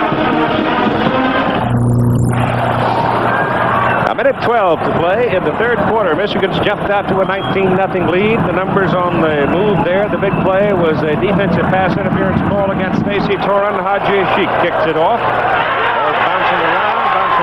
They got to pick it up. John Trim finally picks it up. But Michigan by that time has swarmed all over him at the 8-yard line. So when it's going bad, isn't it? It certainly is. You know, the people at home, you're like me, you watch the ball carrier. But look at the Kurt Becker, number 65. You don't get to see this except on replays. And Becker is going to make a beautiful block. He's going to pull behind the center, number 65. He's going to block All-American Bob Crable. Watch him put his shoulders, keep contact with him, and drive him past the hole as Rick's number 46 cuts behind him for the touchdown. Excellent play. All right, here's Notre Dame with a problem. Ball back on their own 8-yard line, working into the wind, and give the ball off the field, target the tailback, and now the Michigan defense is just breathing fire. I mean, you jump in there, it's like jumping into a fire pit. Mike Boren, number 40, again, right on the ball. Tom Quinn. Keith, you're going to have to stop it.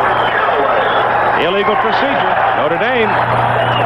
One thing that I think we should mention, today, most football teams have drop-back passing for situations when you get behind. I haven't seen Notre Dame throw a drop-back pass. All they have shown is play action. And play action is not going to mean much when they're trailing 19-0 against a team like Michigan and the way they play defense. All right, here's a call.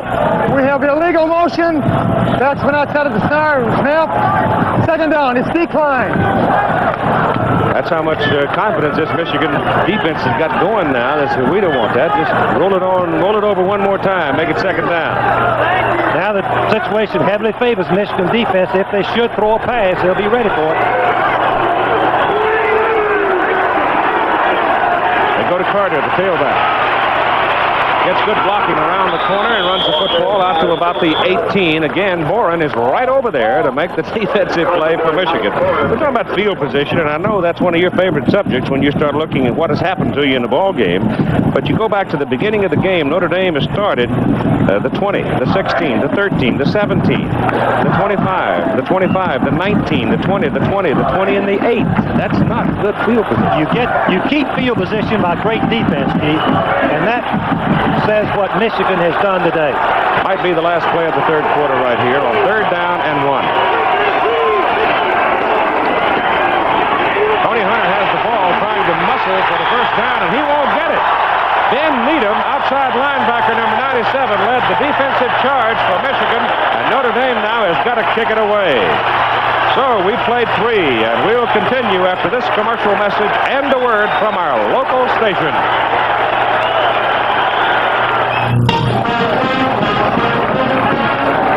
We've got 15 minutes of football to play with Michigan sitting on a 19-0 lead and Notre Dame kicking the ball away. Blair Keel hangs it up with the wind at his back. Ryan Carpenter takes it at the 40. Oh, and again, Michigan's got great field position. They're out on their 47-yard line. Here's some scores now. Games that are being played around the country. USC and Indiana are in the third quarter at Bloomington, and they are scoreless. That is a big surprise. Huh. Say so. Clemson beat Georgia today, 13-3, and Pitt's rolling over Cincinnati. So Georgia's string came to an end in Death Valley. Clemson, South Carolina. North Carolina, meantime, rolled, and UCLA leading Wisconsin in a ball game that's featuring a lot of scoring. Wisconsin having beaten Michigan last week. Right now, here are the Wolverines trying to handle Notre Dame, giving the ball to Lawrence Ricks. And once again, to re-emphasize again and again and again, I suppose might become boring if you're a Notre Dame partisan. But the ground game of Michigan is just getting stronger and stronger, and Alabama getting a touchdown and a field goal in the fourth quarter overcomes Kentucky 19-10. Add on what Keith said about Michigan's rolling offense, ground game. In the fourth quarter, when you're moving the ball like this, those gains grow in size. Here goes Stanley Edwards for a first down. He was down before the ball squirted loose. Down to the Notre Dame 37. Kurt Becker and Ed Muransky, 275 and 260, patrolled the corner to get him going. Amazing thing is that Notre Dame did not make a first down in the third quarter and only one in the second quarter. So Michigan leads in everything. They've dominated the football game, 316 to 111, one turnover apiece. All Michigan so far. At the Irish 37, first down. Smith gives it to Lawrence Ricks. And Ricks gets it close to the 30. Oh, they're just chopping off 6-7 yards on every first down, aren't they? They certainly are.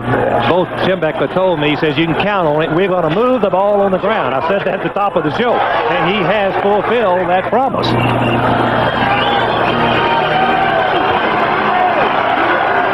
Monday Night Football here on ABC, the Dallas Cowboys and the New England Patriots. Tom Landry trying to get his troops organized and on a march toward another title. New England Patriots. They just got Sam Cunningham back the other day, so maybe Sam will be strapping on a helmet and playing again for the Patriots.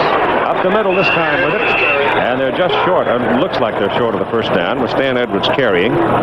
So the big fullback now is getting the call more and more because he runs so well in traffic. And Notre Dame man shaking on the play. Keith, we were talking about this rolling offensive game of Michigan. One thing that has surprised me is they haven't had to use good play selection. They've just run what you said right at Notre Dame, and that is a shock that they've made this much yardage. That's the one thing that Notre Dame hadn't done. That's right. Is run right at Michigan, and Michigan is vulnerable to that. Time is out for the injured Notre Dame player. It's Mark Savagnan, a weak linebacker, but Mark's up now and walking off, and we'll be right back.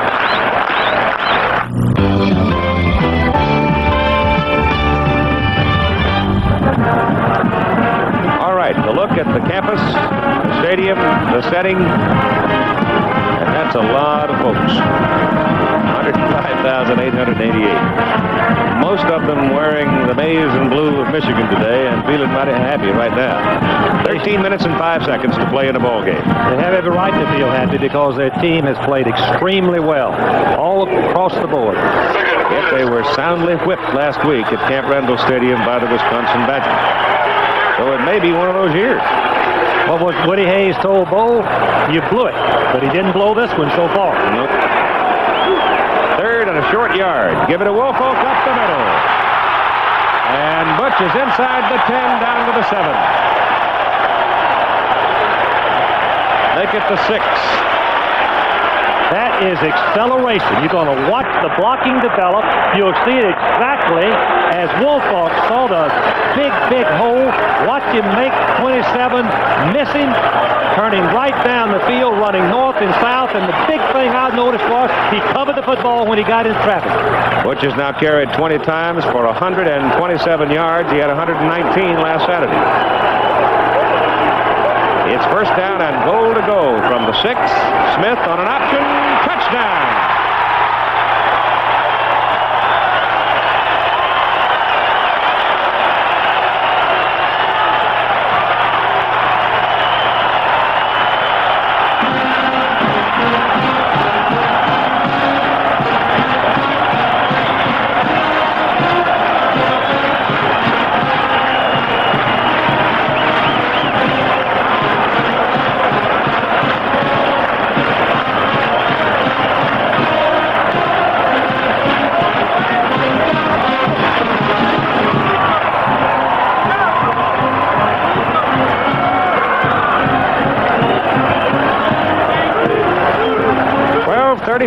To go in the ball game, and the Michigan Wolverines stretching it out to 25-0 will go for 2. You can see the hurt on Bausch's face there. The pass is incomplete.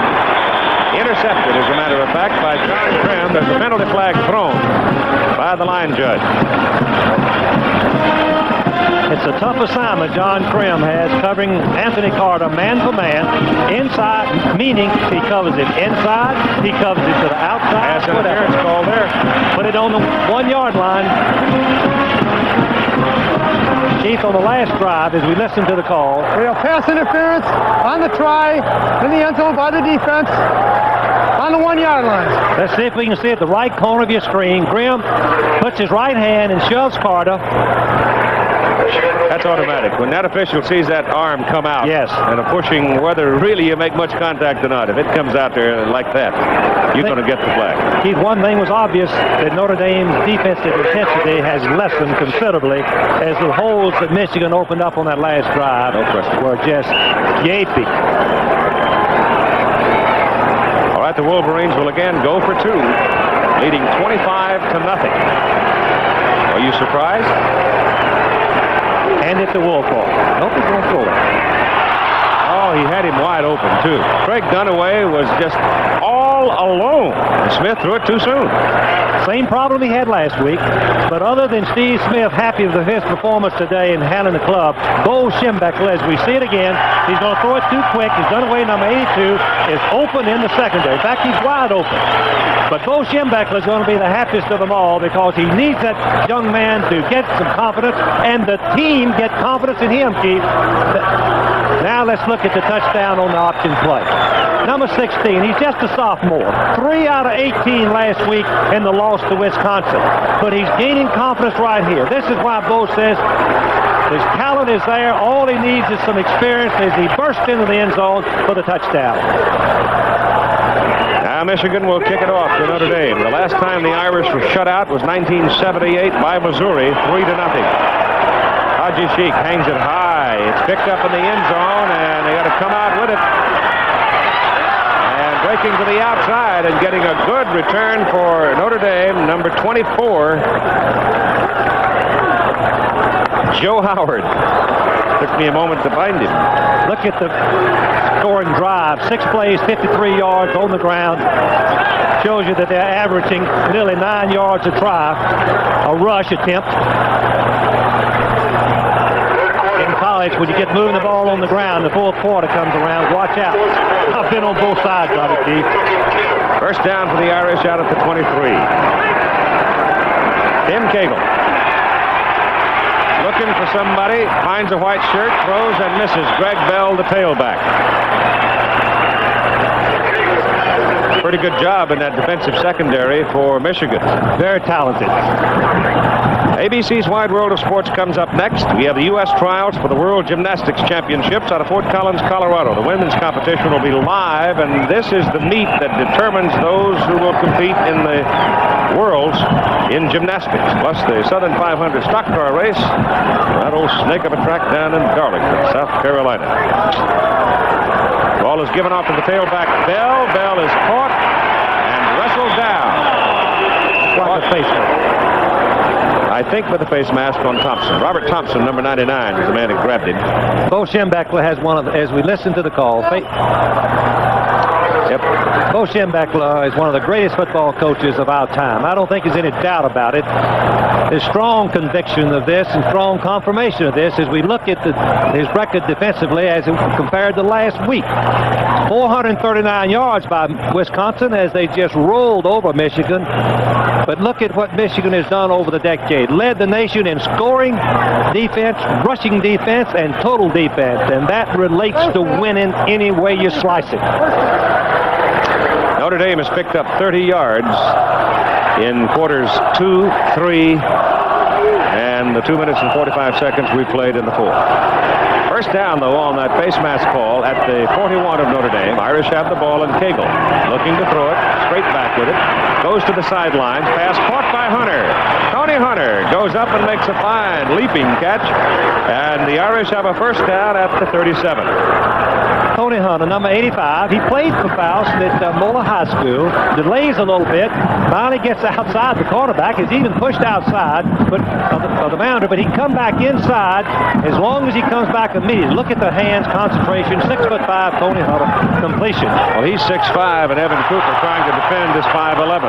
We go back with the ground, and Moriarty, the fullback, having a little trouble getting a handle on it. I don't believe we've lost a fumble by either team in this ball game. Nope. We've had it squirt loose a couple of times, but it's been regained each time. There's a loss of a couple of yards. Second down and 12. Now the Michigan defense can drop off, play against the pass.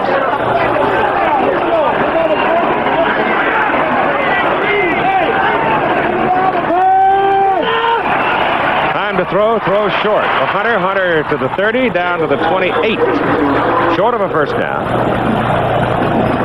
And now they're starting to move it a little bit. The Michigan defense may have relaxed just a bit.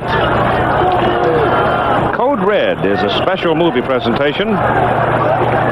And Lauren Green stars as the leader of firefighting corps. 8 o'clock tonight, Eastern and Pacific, 7 Central and Mountain. Tomorrow night, right here on ABC. It's a good one. Code Red. Third down and about 2. They go to Bell, and Greg Bell's got the first down as he slants across the Michigan 25. You've got 10 minutes and 38 seconds now showing on the clock to play in the ball game. Michigan with a 25-0 lead. The Irish now moving it. I can only think back to yesterday when Bo Schembechler looked at me, Keith, and he says, "We will play well and we will win." I said, "Bo, you got to be kidding." He said, "Believe me." Condini, the wide man, out of the picture for the Irish. Cagle getting good protection, goes down the middle. It is picked off. Intercepted by Tony Jackson. And he brings it way back up the field. And you got a penalty flag thrown down around the 33. He was throwing the ball for Condini. Condini was open for a moment. The pass was late. Blocking below the knees on Michigan. Michigan will keep possession of the football, Keith. 15 yards from the spot of the foul. And the spot of the foul, if in fact where the flag is lying now is the spot, it's at the 33, so it'll back them up inside the 20. The clock is stopped now at 10:13 to play in the ball game, and nothing's going right for the Irish.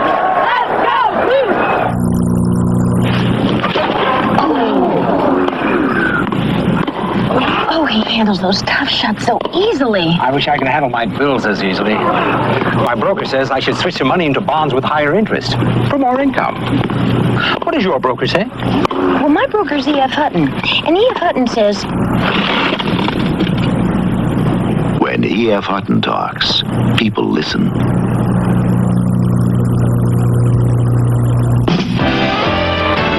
Chevy makes good things happen. Introducing Chevrolet's Classics. 3 magnificent new automobiles designed for the 80s. Caprice Classic. classic, the uppermost Chevrolet. Monte Carlo, the classic personal luxury car. And the elegant new Malibu Classic. All with available diesel power to carry you through the 80s in classic style. Chevy makes good things happen for you. It's Dave Dials in New York. The second-ranked Trojans of Southern Cal have all they can handle at Bloomington. With 8.5 minutes left in the third period, Southern Cal and Indiana are scoreless. Marcus Allen, 166 yards in the first half. Southern Cal missed 2 field goals, and the Hoosiers have missed 1. Let's go back now to Keith Jackson in Ann Arbor. We've got 10 minutes and 13 seconds to play. The football has been spotted back inside the 20 near the 18 of Michigan after the below-the-waist blocking. And Michigan sends out the first unit, leading 25-0. Jerry Faust apparently about to absorb his first defeat as the head coach of the Fighting Irish. Gerald Ingram is in there at fullback now for Michigan.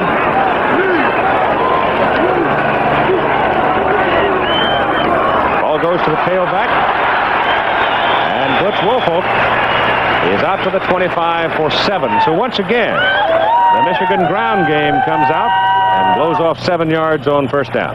One thing that Bo Schembechler believes in is a strong running game, Keith, and when you get ahead in the fourth quarter, then it's only natural to do what you do best, run right at the opposing team, and they're doing it very successfully. Woolfolk now, 21 carries and 134 yards.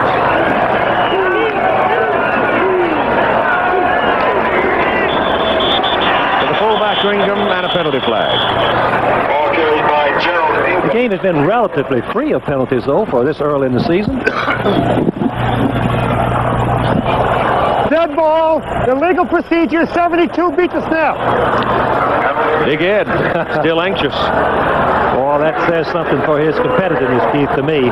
This late in the game, the score like this, and he's ready to go after it. Flags now. Michigan's flagged. You see the total yardage there. The Wolverines have been flagged 6 times for 50 yards. Notre Dame, 1 flag for 14.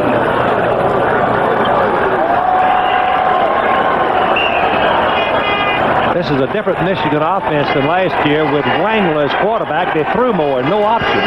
Smith has different qualities. It'll be second down and 8 now after the penalty. Give it to Woolfolk. And Butch a little late getting started. A slight delay on it. Wasn't quite enough to make it a real bona fide draw play. But by the time he got to where he wanted to go, Rick Naylor was there, the linebacker, to make the tackle on him, number 37. This Michigan offensive line has done a job, Keith. I don't think I've seen anybody come off the ball as they have against Notre Dame, knowing how strong physically and imposing Notre Dame is today, as they always are.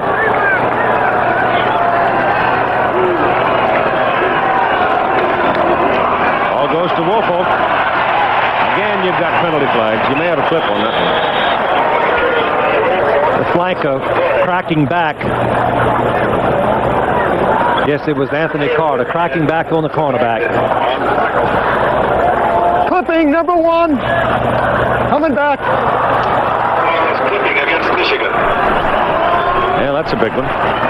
8:34 to go in the ball game. Next Saturday, regional game starting at 12 Eastern Time, followed on most of these stations by USC and Oklahoma. We could be watching the fight for number 1 in the polls next week, too. Watch Carter. He's going to take 2 steps down. He's supposed to block trim number 19, and he does with his hands right in the back. That's as obvious a clip, I guess, we've seen in a long time. He wasn't going to let him get back there from heck of high water, but he cost the team 15 yards. The ball is backed up now inside the 15 to the 12 with Jim Lampley, Dave Dial standing by in New York to bring you up to date on all those things that have been happening today. The Georgia Bulldogs were defeated. They're whittling away on the ranks of the unbeaten. USC and Indiana were scoreless in the third quarter. Here's Smith putting it out long. It's going to be picked off, and it is. Norm Betts, the intended receiver, grabs Joe Johnson, a freshman out of Fostoria, Ohio, just as quickly as he caught the ball. But now the Irish have it first down at the Michigan Michigan 42.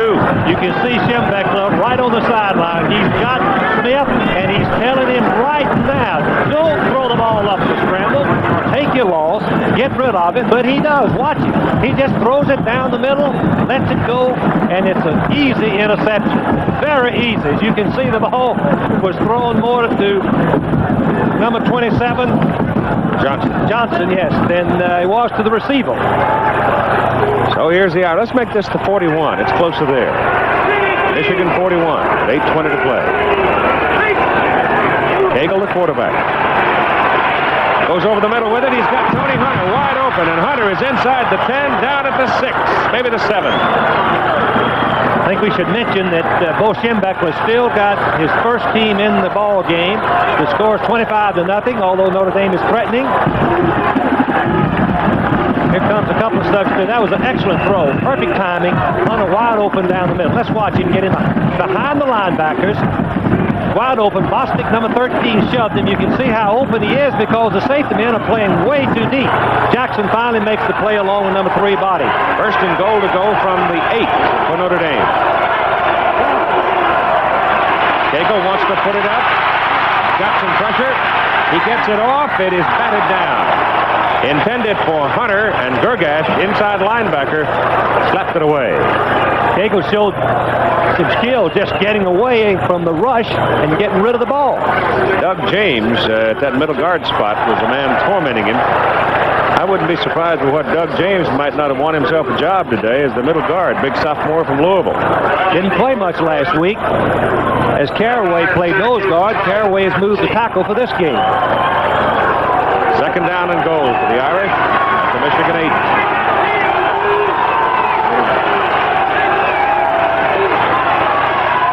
Cagle had Bushka wide open, throws instead to Mastak, makes the catch, penalty flag there. Let's see about it.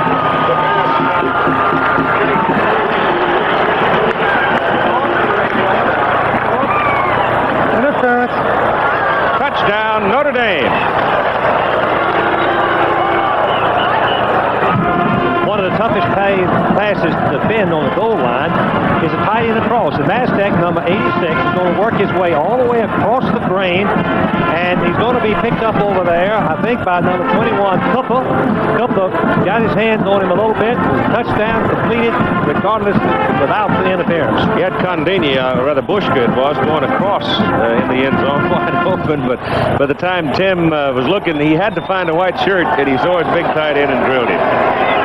The extra point try by Oliver is good. And so Notre Dame is on the board at 7:42 to play in the ball game. Into Michigan 25, the Irish 7. Onside kick. 7:42 to play in the ball game. 25-7 Michigan. Oliver is up. Irish went 41 yards in 3 plays after the interception. Michigan anticipating onside kick. Have defensive backs and receivers up front. Anthony Carter's way back at the goal line all by himself.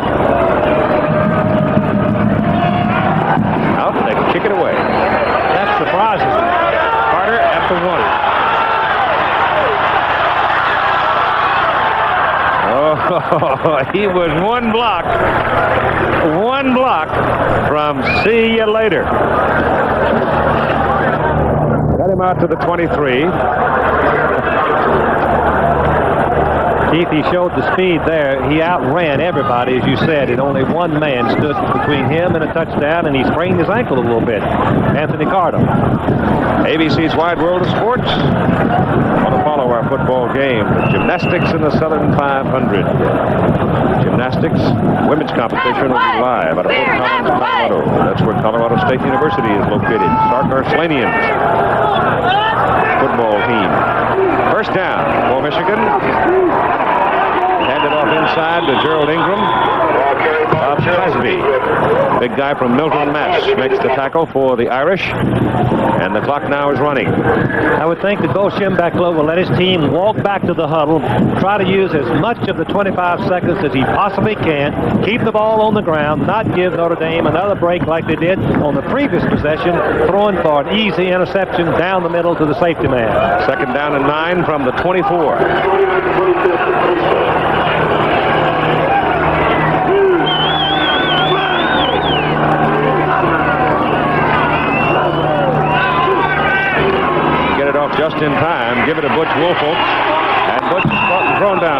Crable right at the line of scrimmage.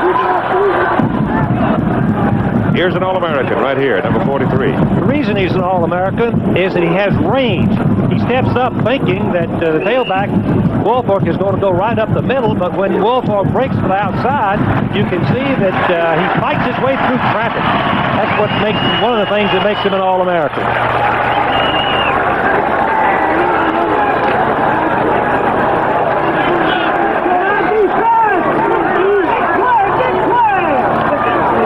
Down and 9 for Michigan.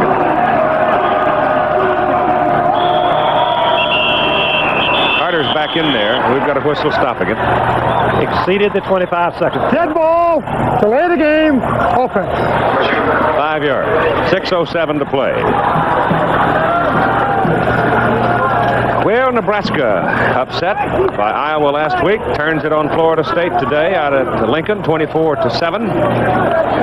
Minnesota leading Purdue by 3, and that would go down as an upset. Mississippi State, 22-9. Emory Billard's ball club. Good, tough football team, I think. Missouri beating Rice. Iowa State beating Iowa. And Wyoming, which gave Oklahoma a pretty good ball game. Looks like they might win one. Colorado leading my alma mater there, 7-0 in the second quarter. They're playing that in Boulder. They're down in 14. And here comes Lawrence Ricks.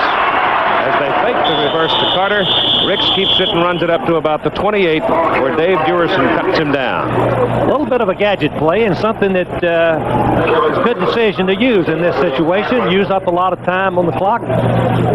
Didn't work for what they wanted and expected, a long game, but it was a nice game. Got them up where they can punt it deep in Notre Dame territory.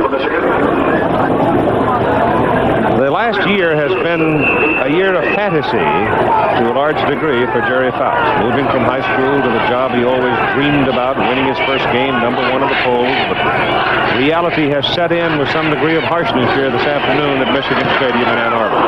And Bracken hits it up the old elevator shaft. Plunked it straight up in the air. It hits the sideline up at the 47. That's a 21-yard punt. And suddenly Notre Dame has field position again. And a great day for Butch. 23 carries at 139 yards. Over 100 yards last week, and he's headed towards another 1,000-yard year. Bob Crable came close to blocking that kick, and I think it was his close position close to the kicker that forced the punt to go off to the side. So the Irish have the ball at 5:18. They're just inside the 48 of Michigan, and Cagle will put it up. Throws short. Ball is knocked loose. Phil Carter, the tailback, coming out of the backfield, the intended receiver, Paul Gergash, number 50, was the man that separated him from the football. There's our schedule for next Saturday. And as I said a little while ago, there's every reason in the world to think if USC pulls out the game at Indiana today, that the number 1 position in the country could be on the line between the Sooners and the Trojans. Cagle, throw it again. No, sir. No time. Robert Thompson, outside linebacker. 3rd sack of an Irish quarterback. Thompson led Michigan defense in sacks last year. He had 15, a total of 60 yards. He came in when they need him right there, put some pressure. That's the best pass defense in the world, is when the passer is laying on his back. Ball is marked back to the Irish just outside the Notre Dame 45.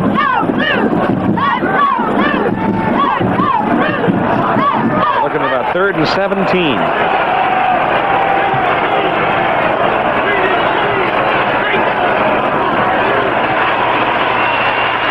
Cagle hit just as he throws, and no chance to get the ball to Phil Carter, but there is a penalty flag across the way. Cedric Coles was the man that hit him just as he threw it.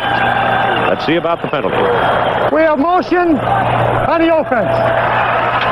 Obviously, Michigan's going to decline that and take the ball. Again, Michigan defense rose to the occasion.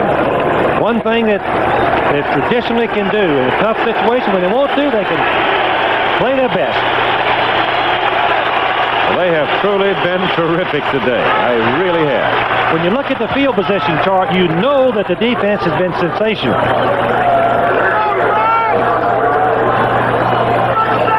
Well, they're going to kick it on 4th and 17. That's a little bit of a surprise, Keith. I think that most coaches with just 4 minutes to play, trailing by this much, would at least try to make the first down. Center, get the center. Field shanks it.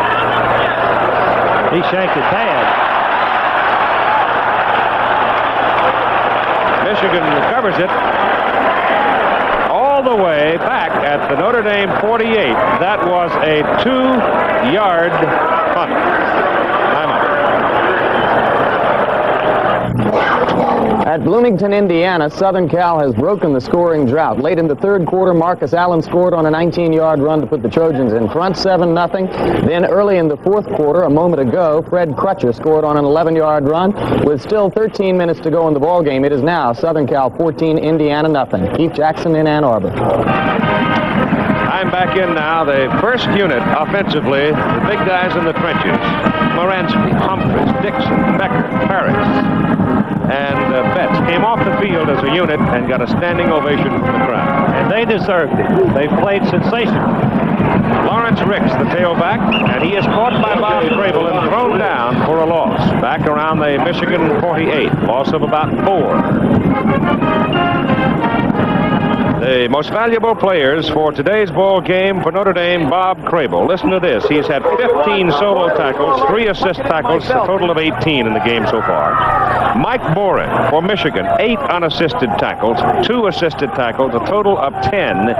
And as much as anything, I think Mike Boren reflects the attitude. He's symbolic almost of the Michigan defense that was so dominant in the ball game.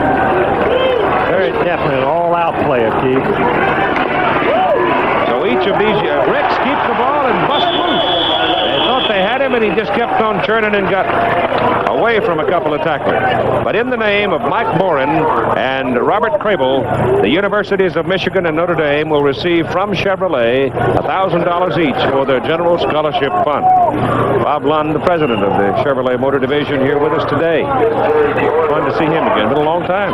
Yes, he great football fan. Look at the yards rushing. Notre Dame only 70 yards. A direct turnaround from last year, Keith, where they ran over 200 against practically every team that they played. Third down and about 6 for Michigan, and time obviously now the ally of the Wolverines as Ricks is spun around at the 45 and dropped, and 3.5 minutes to go in the ball game. I think they would stay in the huddle, take the full 25 seconds on the clock, use as much of it as possible. Scoreboard coming up, Prudential College scoreboard with Messrs. Lampley and Dials. It's going to be interesting to see what's happened over there in Bloomington, USC and Indiana. They were scoreless as we had it in the third quarter. Oh, no, USC's gone ahead now. High hanging punt. Oh, look at this. It finally gets in the end zone, but it was bounced twice on the 1-yard line, a 45-yard punt, and they almost downed it. Ben Needham took a lunge at it, and Ben just missed it. Oh, Needham's a good football player, Keith. Held out last year for an injury. This is his 5th year, and he is a real all-out hustling linebacker. 2:53, play in the ball game, and Notre Dame gets it one more time with Tim Cagle in there at quarterback. I thought Cagle showed some real poise in the last drive, throwing the ball down the middle. Throws that one to the sidelines for Mike Bushka. And Dick's boy makes the catch for a first down. Pass is complete to number 17, Mike Bushka. 2-minute offense, no huddle. They do stop the clock, however, in college football to move the change. Once the chains are in place, Tom Quinn starts it. First down, the ball is out of 33, Notre Dame. Cagle again looking to the sidelines, throws it in the crowd. He really didn't have a target. All of his people were on that side of the field, and they were all well covered at 2:42 to play in the ball game. Well, as we mentioned earlier, Georgia got beat today by 10 at Clemson, 13-3. So the numbers are starting to show up with some vigor in the right-hand column, aren't they? Yes. Michigan almost jumped.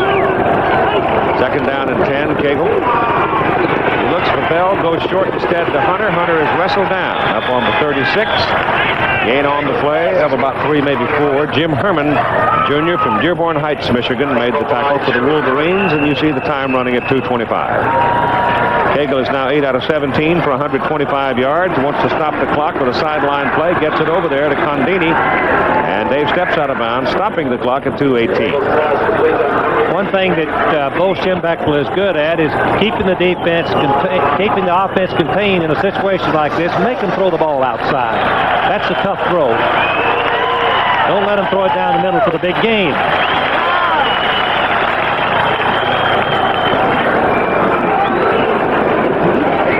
For the Irish at the 45. Cagle getting pressured, goes over the middle with it, and he hits Tony Hunter right dead smack on the hands, and that's the second time in a ball game today that Tony has not held it. Let's watch it again. Hunter's going to get in behind the linebackers. Linebackers tried to drop deep, but Cagle held the ball long enough. Let's see why he drops. See if we can tell why he drops the ball. Right in his hand, right in front of his eyes, just goes to the ground. No explanation for that, Keith. Too good an athlete to drop that pass. Second and 10.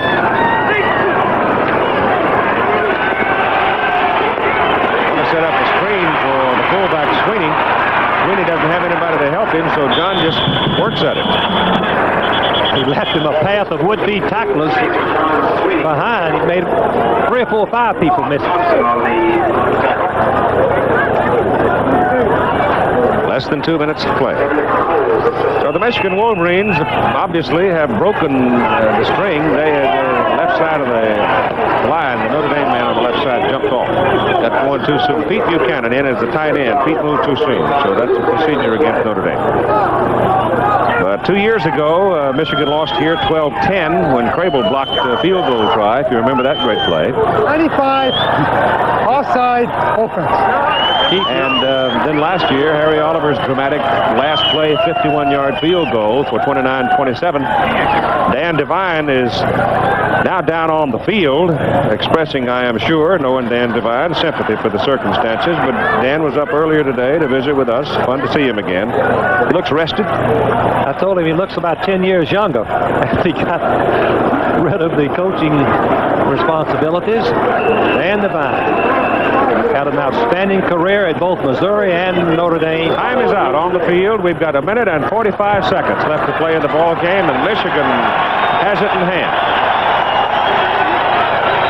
Hurry. Time is running out on participating Chevy stock car race. ABC's Wide World of Sports is next. Irish come to the attack now in the final 2 minutes of the ball game. The pass was thrown out intended for Greg Bell, the tailback. The pass was incomplete. He had 2 linebackers running with him. Number 97, Ben Needham, and number 94, Jim Herman. Cagle was right on target. I think Bell should have caught the pass. I think one of the interesting little conversations while we were away went on between that man, Bo Schembechler, and his quarterback, number 16, Smith. Smith has had the kind of a day with the team winning by 18 points where Bo can probably be very stern in his lecture. He certainly will. The pass that he threw, the interception, was really unnecessary. Something he'll learn from. He has to learn from these mistakes. Cagle goes to the air again. Hits his mouth, knocked loose, incomplete. The story on Steve Smith today, 4 for 15, 103 yards. He threw 2 interceptions, but he had 2 touchdowns. And now the rousing round of applause goes for the Michigan defense one more time. Not a heck of a lot of people. I guess they're starting to leave a little bit now, but most of the 105,888 just now beginning to leave their seats. If you were a Michigan fan, wouldn't you like to soak this up too? Stay here and shake hands with the old friends and relive. I'd like to see how high Bill Fleming could jump right now. Oh, I bet he's watching. On the 45, first down. And we're getting now a flood of substitutes for the Michigan Wolverines. And we'll try to run them down as best we can. But I think everybody in the blue shirt's going to get to play in the ball game today. And they had a number 20 in there at quarterback, and I'm still trying to figure out who he is. Clock winding down with a minute to go. Could be Hewlett. No, it wouldn't be Hewlett. Unless he changed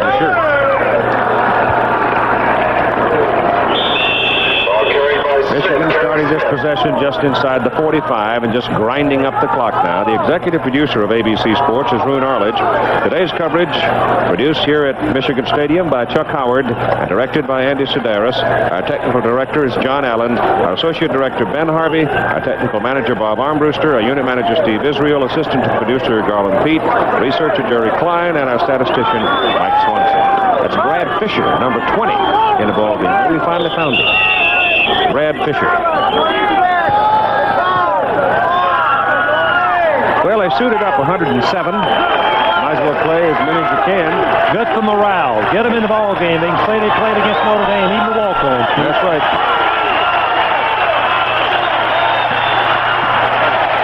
Hear the crowd counting. Coming onto the field.